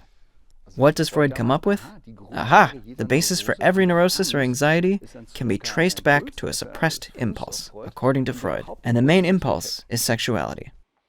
Jung later supplemented this idea along with Sabine Spielrein, a young 20-year-old Jewish woman who joined Jung at the Burgholtzi psychiatric clinic near Zurich. She had conversion symptoms, meaning hysterical attacks with facial tics, strange body movements, and that wasn't the most essential finding.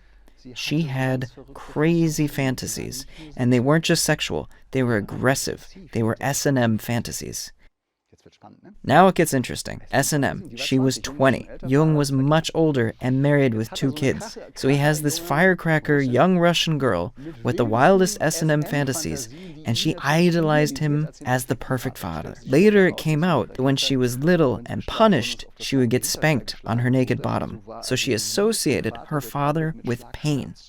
So you can see how they figured out why she desired pain. She also masturbated. If you'll bear with me for talking about it here. When her brothers would get hit, she would suddenly feel an urge to get hit. You'd think, that's crazy, but it's actually not that crazy psychologically. And Jung, still a relatively young aspiring doctor, was overwhelmed by this client. There's a rumor that they tried to resolve her issues in an interpersonal way by doing some experiments together. They probably had something going on together. But she was his client, Anna Spielrein, who then studied medicine with Jung and became a psychoanalyst, and was invited by Freud to join the Vienna Psychoanalytic Society. And she was the first to add the concept that it isn't just sexual, but also aggressive. We have a thanatos, or death instinct. We have a lust instinct. Here the upper left quadrant says, when we have a problem and when we have inner impulses that are internal threats, this goes back to the sympathetic tone, connective tissues, nerves, blood vessels, and tonic muscles all tense up. And because the cause is internal, between the ears, and the cause is a suppressed impulse, it's either libidinous or aggressive. Humanistic therapy added the other major emotions of anger and sadness in the 60s. The upper left quadrant says, if you have a headache, or some other illness that just won't go away, then you're suppressing a strong impulse. Probably something aggressive. The worse the symptoms, the more aggressive or sexual. And for smaller symptoms, anger or sadness. Then the neo-Freudians came along and said, yeah, but we're not a tabula rasa. It has to come from somewhere. Learned it from someone. What is actually holding us back? They quickly realized that parents are our role models, and that the things that we do and don't do, or allow ourselves, or don't, we learned it from the most important people in the world. Ah, nice to see you yawning. Makes me feel good. Just teasing. The most important people in the world and our first gods are our parents, and the greatest god, our sun, is our mother, and the moon in its satellite orbit is the father. We learn all of the essential things that we're allowed and forbidden from doing in the you relationship quadrant. In this way, the therapist from this perspective says, you don't have an impulse conflict. That would be here top left. You have a relationship conflict, because everything that you forbid yourself and therefore creates tension within you, sympathetic tone, vagus, etc., you learned it before the age of 7, primarily from your mother. If you can detach from your mother, everything will get better. It almost sounds corny, but it's a major aspect of therapy. We help people push themselves to uninvite their parents to Christmas without feeling guilty. We're shaped by our families, primarily by the maternal environment, secondarily by the paternal. And all of our problems, headaches, dizziness, can be traced back to them. When we look at the top right quadrant, neurologists or classic orthopedists would say, oh, come on, you have a spinal alignment issue that has nothing to do with your parents. The cervical spine, and often the atlas, this magical vertebra that connects your head to your body and pulls on 10 tonic muscles, actually 12 tonic muscles, which we cannot control, that only contract when we reach sympathetic tone, somehow doesn't get mentioned. And yes, it's true. When you look top right, headaches, stiff neck, spinal alignment, twisted cranial base, which causes vertebral artery stenosis, or something else that's giving you headaches, it's true. But the question is, how did it end up so terribly strained? And the reason why it's so strained can be found in this quadrant, intrapersonal or internal personal. And no one would argue that I could give this presentation without a brain. But to say, I am my brain, this I is a product of our brain, like how urine is a product of your kidney, it's a bit short-sighted. Additionally, there's a killer argument. That's nonsense. None of the psyche is measurable. It doesn't exist. It's like asking someone, hey, do you have kids? Yeah. Do you love your kids? Most people would answer, yeah, great. Please prove it scientifically. And don't just come at me with serotonin excretion. Sure, you can measure it. Even oxytocin, the trust hormone, you can definitely measure it. So you mean to tell me that your love and devotion is just a product of oxytocin?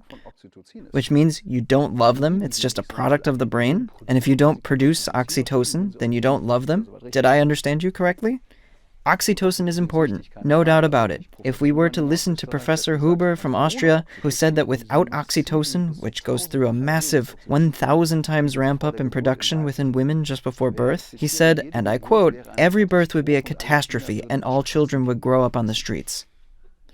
Why would we spend 24 hours a day taking care of a baby? It's totally not worth it. Why on earth would we do it? The mothers are overflowing with oxytocin, and of course, we are dependent on our hormones, no doubt. But hormones are dependent on the brainstem, the blue spot for production, and that's how we experience the world, so it's not an objection. So to say that we're just our brain, the next time you get a ticket, tell the officer, I didn't park there, it was my brain. And apparently, I don't have any control over it. It's true. 10 to the 24th power actions per second.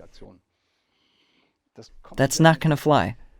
In addition, you could say that from the integral view, there are symptoms that started well before our own birth. That is totally insane. But of course, imagine your grandpa was in the war.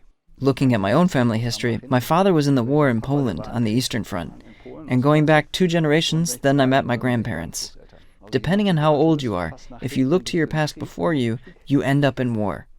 So let's say your grandpa or father was in the war, and he's on the Eastern Front, where there is a village that was burnt to the ground. And while he didn't actively kill anyone, his brothers in arms, his comrades, did. And deep within him he thinks, that's horrible, I will never let that go. And he develops this feeling of guilt, which needs to be suppressed to survive, of course. He then had a son, our father, let's say. But Grandpa doesn't talk much about the war. He's a tough old guy. And his son, our father in this scenario, is against everything that is violent.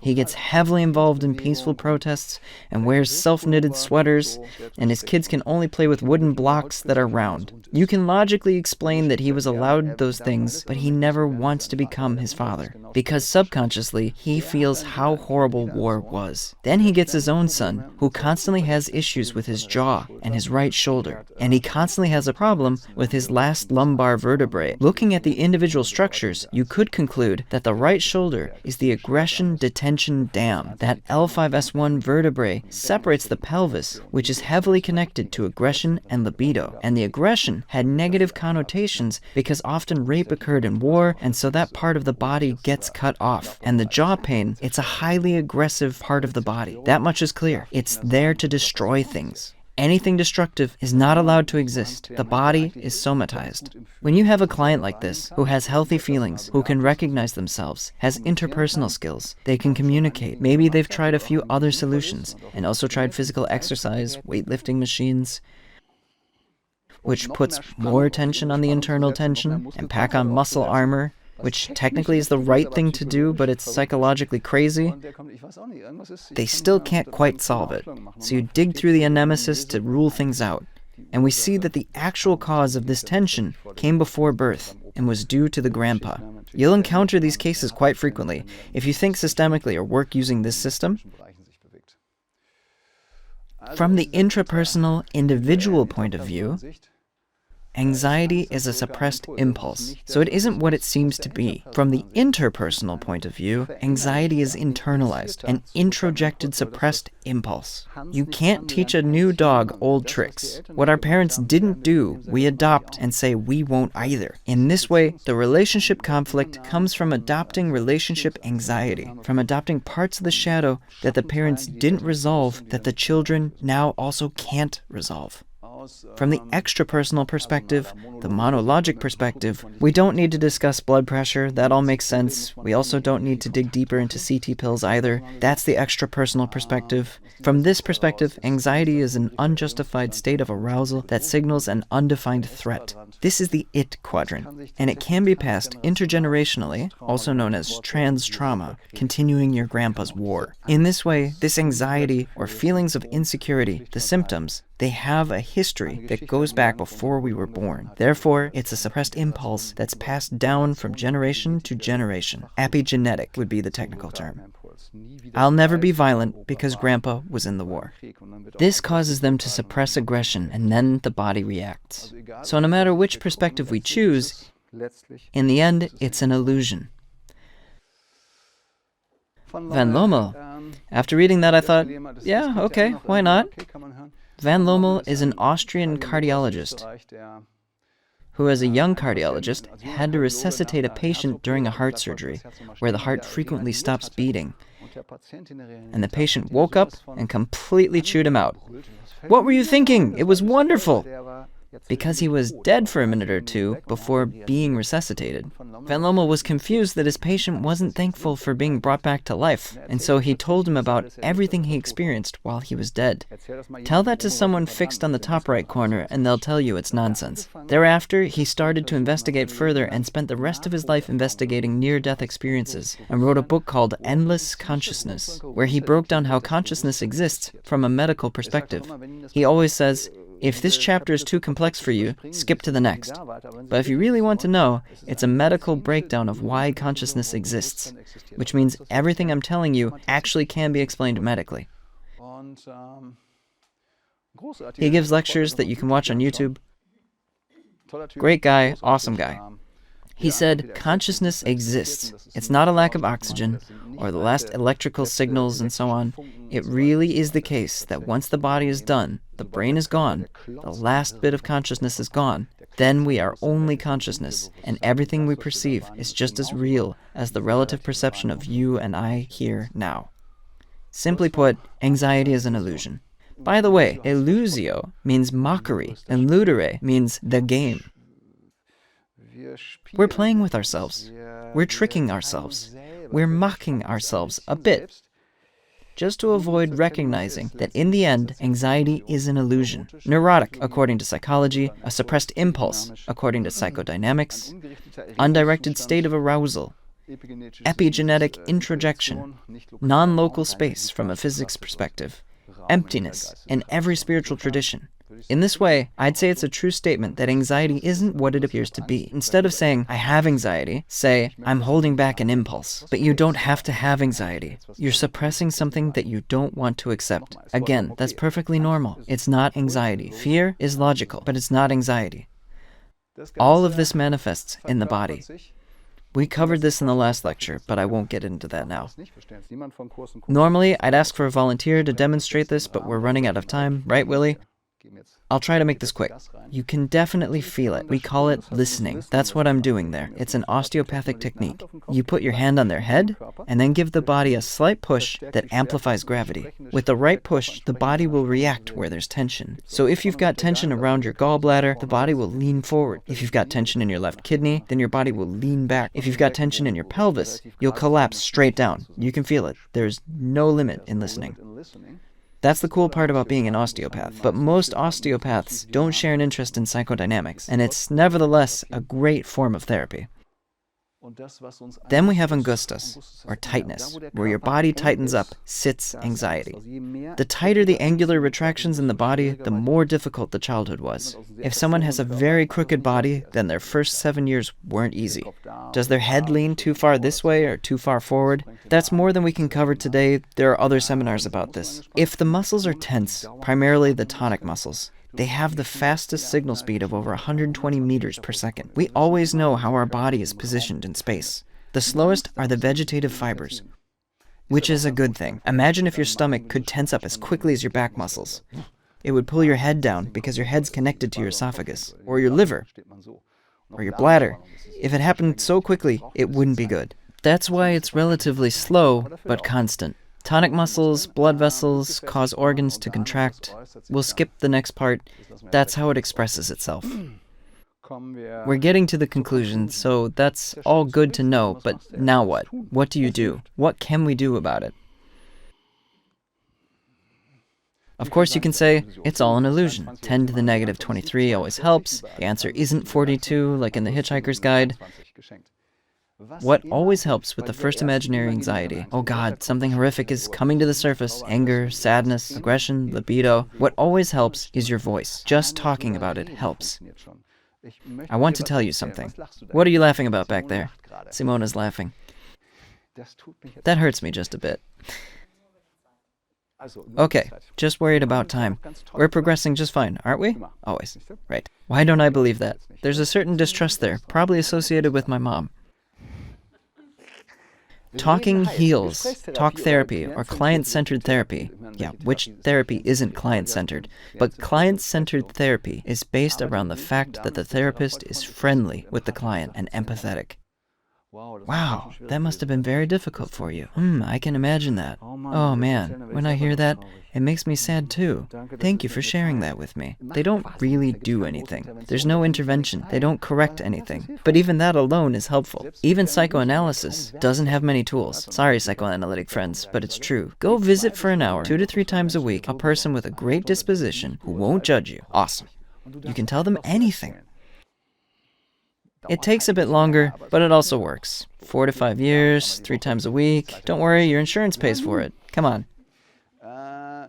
Sentences like, I am allowed, are unbelievably helpful. I am a man, I am allowed to do this. Or, I'm angry, I'm sad, I'm loving. Or, aggressive, I am deadly, I am radiant, I am light. They all work. I'm allowed to be sad, I'm allowed to be angry, I'm allowed to be alive. Such sentences really start to work after a bit of prep. But if your body is totally tense, or in a total freeze reaction, then you can say whatever you like. It won't help much. But if you're a bit more relaxed, and you understand the approach, the sentence, I am, or I am allowed, always helps.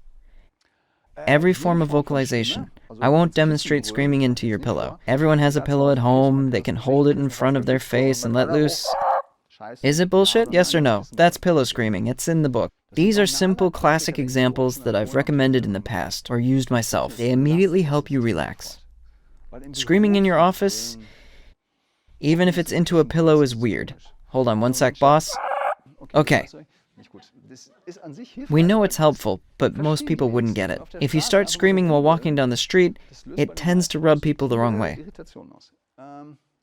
Move out of your parents' house. That sounds silly. You could be 60 years old and still living with your parents. You could move to New Zealand and still be living with your parents on the inside. Letting go of your parents is the friendly way to put it. Let them die is the more direct version. Everyone wants to let things go. Like Women's Day magazine, roughly. But they don't say, you need to let your parents die. The inner parents, the parental imagos, the effigy, what we've learned. We can adopt things from them, but we can also choose to say, that's you. I see things different. Today, I'm doing things differently in my life. We leave them behind, and ideally the parents are happy when we leave them behind.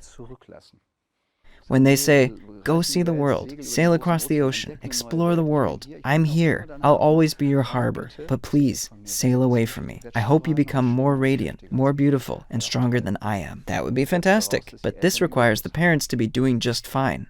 Now you see why therapists will never go jobless. Motion is always good. The heavier your body becomes, the more you need to get out and move. Get out of your house, go walk the dog. It's incredible how much a dog will save you on hours in therapy. Leave the house. I don't really like to do it, but with a dog, you don't have a choice. Getting up in the morning to make coffee is a form of aggression. I get up. That's a decision. I'll make coffee. I'm heading out the door in 7 minutes. These are acts of aggression. Dealing with depression, then aggression is the remedy. We actually need aggression training in school rather than de-escalation training. We need to learn what healthy aggression looks like, which isn't violent. On the topic of percussive movement, jogging usually doesn't achieve anything. All of your energy goes into your legs, then you're tired. But I don't stand there and express myself through my knees. The biggest advantage isn't, oh great, my knee shifted to the left. I do it with my voice, with movement, and with facial expressions. It's good to express yourself with your upper body. That's why percussive movement works. All of it helps against anxiety. You could hammer something, maybe chop wood, but be careful. Boxing is great.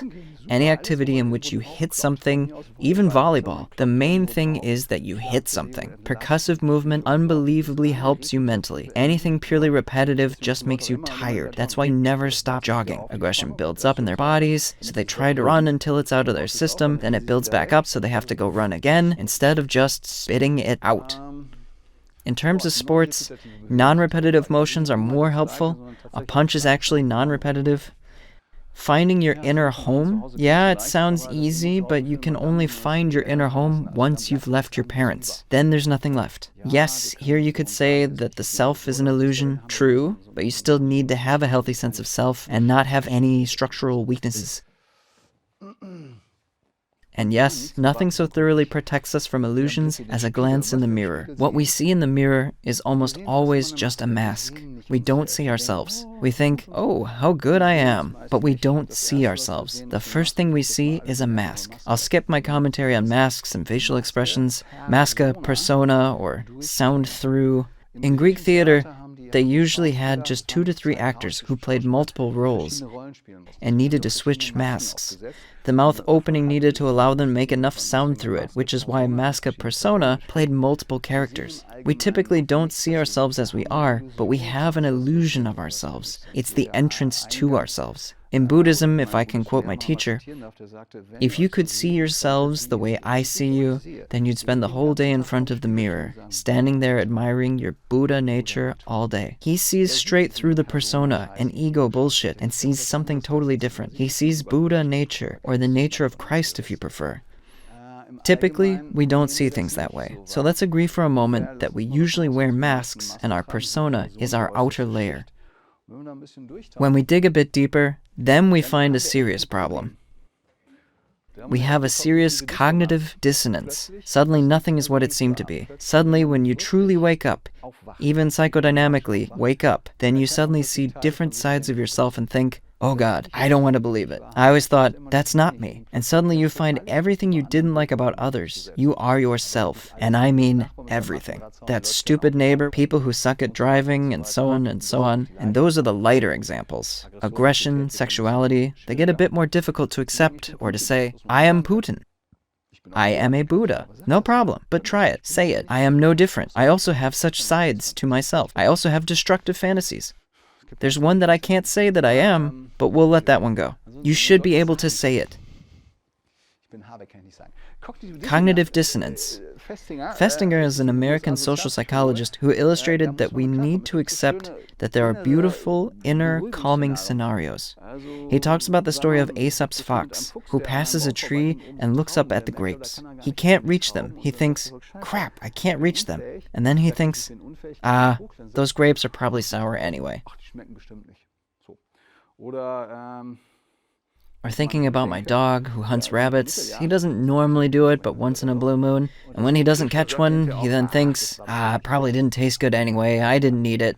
Or when we're in lockdown, right? It means to be locked in, and we think, oh, it's good to spend more time at home. It's an attempt to convince ourselves that we're okay with the cognitive dissonance, namely locking up a free being. We need to sugarcoat it. If we could live with this cognitive dissonance and say, okay, that which I believed about myself is an image. As pretty as it is, it's just an image. It's not really true. To do that takes courage.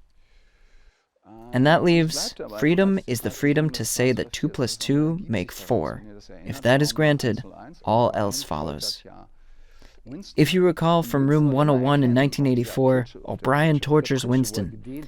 And Winston, while he's being stretched on the rack and tortured, O'Brien asks, how many fingers am I holding up? 4, I see 4. What else can I say? Those are 4 fingers. Then O'Brien answers, if you believe in Big Brother, then you see 5 fingers. You're not convinced. You don't truly believe. And that's why Winston must go to Room 101. And you know exactly what's waiting for him in Room 101. And 101 is the worst thing on earth, your worst fear in the world. And for you, Winston, it happens to be rats.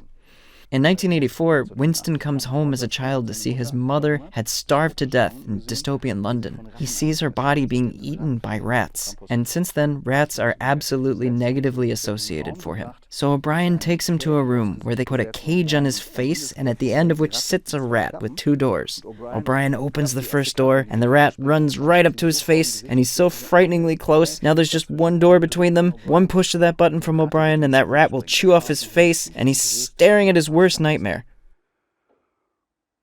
And O'Brien says, usually they chew through your cheeks and then eat your tongue. Sometimes they eat your eyeballs. Then he puts his finger on the button, and at that moment, he faces his worst fear, or the greatest illusion, you could say, and Winston cracks. Take her, he says. Take Julia, his greatest love. Eat Julia's face. Take her, not me. There's a point in the shadow of each of us that we just can't handle. But when we have the courage to face ourselves, and you don't need to live in dystopian 1984 to do it, beyond it is light and the shadow dissolves. Then the rat is no longer a threat to us. All else follows. 2 + 2 = 4, and not 5. But in English socialism, things are different. And here are the other big illusions. War is peace. Let's ignore current events for a moment. Ignorance is strength. Again, let's not get into current events. Freedom is slavery. Where are we going to run off to when we're all free? Where could we run? By the way, there's another interesting narrative to add to that. Distance saves lives. That's completely wrong. Distance kills children. With all due respect, it kills children. It kills children. It kills children. It kills children. Period. Depression, suicide, eating disorders are all going through the roof in our patients, and our colleagues are seeing it as well. The cases are going up and up. It kills children. That's the last time I'll say it. What's much more true, and something that Krishnamurti got totally right, it is no measure of health to be well-adjusted to a profoundly sick society. That's not healthy. It's normopathy, according to Professor Dr. Matz. Neuropathy is pathological. Normality is the problem, not the crazies like us here. And yes, Pearls was right. Contact heals. It's an eternal truth. Contact heals. And if I may quote Professor Dr. Huber, the Austrian gynecologist and holistic medicine physician, touch is the big bang of the psyche. Our immune system is stimulated the moment a child is pushed through the birth canal and comes into contact with their first bacteria. Thereafter, when the mother first caresses the baby, it stimulates brain growth, which is also connected to the immune system. The first breath starts the immune system, and the first contact starts brain growth. Touch is the big bang of the psyche. Contact is not dangerous, regardless if someone might have told you otherwise. It's true, and it's going to remain true for the next 30 to 50 years. This is a photo from the Sonja Brüggemann exhibit, The New Naked, in which she photographed people wearing masks. To sum it up, consciousness heals. What's an antidote to anxiety? Consciousness. It's our job to integrate death. It's not easy, no one said it was, but once you understand that nothing dies, what's there to be afraid of? Anxiety, aging, illness, and death all lose their power. Impermanence. One day we'll look like a turkey. So what? Then we look like a turkey. It's not about form. It's about what's inside. We must integrate what we've externalized. All of the dangers we see in the world that will destroy us are internal fantasies of destruction that we've externalized. And yes, we need to live with cognitive dissonance. It takes a bit of strength, it takes a bit of courage, that's true, but it's possible to deal with. Understanding psychodynamics, the anatomy of the ego, to understand how we tick, just understanding it helps, which is why we wrote this book. Mask, shadow, self. It takes courage to face them. But what we're doing right now is peacemaking. Just to make things clear, waking up Sunday morning, apart from Prosecco, it's peacemaking. To see a therapist is peacemaking. Joining a meditation group is peacemaking. Joining a self-awareness group is peacemaking. Peace begins on the inside, not the outside. That's the main thing. Everything else is secondary. It takes courage to do it. It's much easier to say that the evil is out there. And now it's going to get even harder. To accept the idea that we are boundless, that we are eternal. Easy enough, right? That's what our parents taught us. To accept that we're innocent and free. To quote Smotherman's Winning Through Enlightenment, another eternal truth. He says the hardest thing to accept in life is that the war is over and that we won it. To accept that we're perfect, innocent, pure, radiant consciousness, said Buddha 2,500 years ago, which is understandable in and of itself. Consciousness heals. This is a picture of Simona and Scooby, self-experience. We're coming now to the final 3 to 4 minutes. And now imagine you'll die soon. In 3 days, you're definitely dead. Sudden brain tumor, gone. What's left for you to do? In order to die peacefully, and therefore to live freely, is to be radically thankful for life.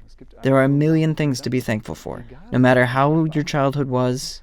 And believe me, after talking with colleagues and my own experience as a therapist and the people that I've spoken to, some people have very rough childhoods. Despite this, in the worst hell, there's a tiny reason to be thankful. When you can do that, the microcosm equals macrocosm, and all will be well. Radical acceptance, because this is our life. You can lament it as much as you like. That's who we are. That's our life. Even the illness, this tumor, belongs to us. It sucks. Of course it does. But we have to accept it. Radical forgiveness. That's something we explore in our course, Death and Now. We won't get into that now, but we all have a few people in mind and think to ourselves, if only I didn't say that. If only I didn't do that. If I didn't do that, I wouldn't have said that. Why did I do that? If I could just take it back. The problem with consciousness is like the internet. Once it's out there, it's there forever. You can't delete it. But you ask for forgiveness, the concept of grace. I was raised Catholic, the concept of grace, the confession. You don't need a church, you don't need a God, but you can confess. You can forgive yourself and others. In the acceptance of innocence, the inner child, or the playfulness within you, and you're not whole as a person without play. We can at least try it. There are great therapeutic methods, among other methods, such as meditation, although I find that meditative methods feel more like a clockmaker's tool, whereas therapy is a tire iron. If you've got a flat tire on the side of the highway at night, you need a tire iron. At that point, clockmaker tools aren't going to help you. Both have a time and a place, and usually you need to start with the tire iron, and after that, you can get into the finer details. There's the last little hang-up. So start with therapy and mental development. The question is, which motivation motivates us? We can actually decide for ourselves. Aside from the brain tumor, you can't say that you don't have the ability to choose. Do we truly want to decide based on imagined anxiety? Do we want to stay the way we are? Do we want to say, nope, this is terrible, and I don't have the energy to do this, I'm going to stick with my misconceptions. I have a self. That's who I am. No, you don't. It's an illusion. If we want to maintain the same impulse control, then you have to continually suppress yourself, and you don't need anyone else's help to do that. Do we want to continue building up our mask and shadowboxing all of the terrors we find in the world? Continue fighting against our inner shadow? Do we want to remain egocentric and from Huber's perspective remain evolutionary? He said that evolution is only interested in two things.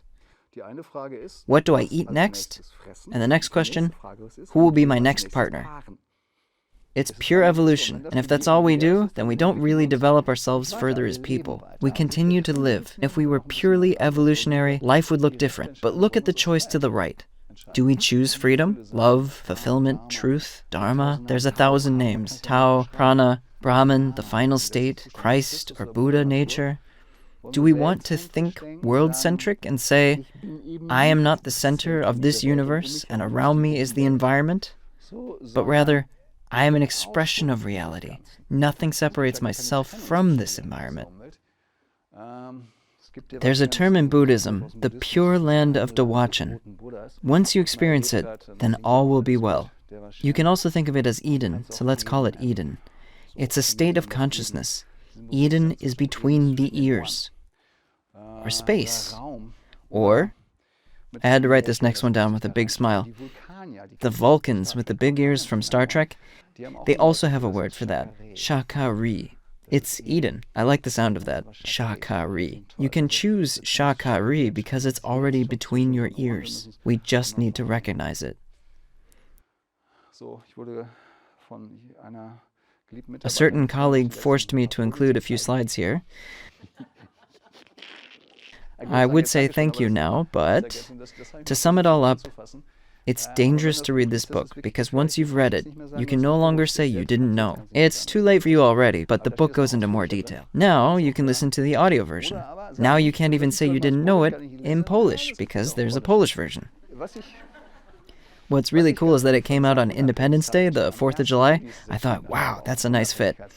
It's now available in Polish. Other than that, it really does work, and we do demonstrations. We offer a symposium where I treat patients, together with Simona, but primarily myself, and we show how it really works live. Everything I just told you about, and how it really works. You could also spend 2 days dealing with death, to understand how death really works. I held back on talking about this for some time, but tumors are a special phenomena. I had cancer twice. Then around the age of 50, 51, I wanted to create a seminar about it, but wasn't ready. Now, 30 years after having cancer, I have a bit more distance, and I can talk about it as both an affected person, but also as a therapist. I think since then, I've found ways to deal with it, and I figured I'd talk about it, as well as the topic that symptoms develop before we're born, which is systemic. You can also study it. This quote from Jung, "I would rather be whole than good." I find it hard sometimes to be around good and decent people anyway, so it's better to be whole than good. And we definitely aren't the good guys. We are the baddies with knives, but the knives cut the mind and leave nothing but emptiness. We also offer impulse physical therapy, physical psychotherapy, and systemic training. I thought this can be done quickly, to the point, and I think we summarized it well. Otherwise, for the professionals, doctors, and other therapists, there is no limit in listening. You can summarize osteopathy quickly, at least in my opinion. I thought I could do it in 5 modules rather than 5 years. I started writing and had a growing stack of papers this high and thought, crap. You've all been there. As soon as you start putting something to paper, you start to ask, is that really true? Where does that nerve lead to again? Where does it branch? How is this muscle innervated? How does the brain work again? But it's been going well now for a few years, and I've come up with a special program. Otherwise, we offer individual courses. Love is made from anger. That's all there is to it. It's easy to understand, and you can understand it in just 2 days. Body language 1, someone comes in and you can see their history through their body language. As you all should have noticed by now, which leg I've put my weight on this whole time. Which leg? My right leg. I always stand like this. I'll try to say this at the camera. I'll say, I'm happy to have you all here. Right leg. Looking at the camera again. I'm happy to have you all here. You can see how my face starts to crumble. Left is the feminine side. You can instantly see the relationship I have to my mother. Did I trust my mom? Left is feminine. I immediately become insecure. Answer? No. Did my mom trust anyone? Nope. Did I learn to trust much in life? Nope. Schizophrenic mental structure. Just looking at the way I present it, you can see it. That's all in body language 1. I could stand up here and talk to you about it for hours. If I had to give this entire presentation on my left foot, you'd have to wheel me off to the psych ward after. That's like standing on very thin ice above a deep, dark ocean, and it's filled with not just great white sharks, but much darker creatures. Oh boy, everything's going to be fine. So that's what we cover in Body Language 1. In Body Language 2, why is someone like me? Why is he talking about this stuff? What is a psychopathic character structure? Why are they the best in the world? What happens if you're underpinned as a schizoid? How do we deal with oral personalities? Usually you feed them. Why is Donald Trump the way he is? How is it foreseeable with Angela Merkel? What's a masochistic structure? What about the phallic personality type? How do you translate illnesses? How do you translate them to the language of organs, which are actually closely associated to dreams? The dream state is between the alpha and theta state. You could think of the wake state as the organ state. As crazy as it is for me to talk about relationship dynamics, yeah, if you try to understand the teacher, exactly, thanks for that. I'll put it this way. Even a great mechanic has a pile of junk. That's just the way it is. But I do know how it's supposed to work, in theory. We can't all be perfect, but I can explain it really well. We also have a YouTube channel. Not much, just a few videos. We are a pack. And we'd like to thank you all who stuck around and joined us today. Big thanks to Willy for support. Ulrich. Yeah, go on. Walk away, just like my mom. Ulrich, thank you so much for the introduction. Simona, you're very welcome. For 1 million things and many more, you get the final word. Ditto. For 1 million things and many more. I am the proof that this works, so to speak. If you had met me 10 to 15 years ago, I was a very different person. Full of guilt, totally frozen, and I thought life was simply terrible. All of this and the Buddhas truly work. Thanks again. That was the presentation. Thank you for joining us.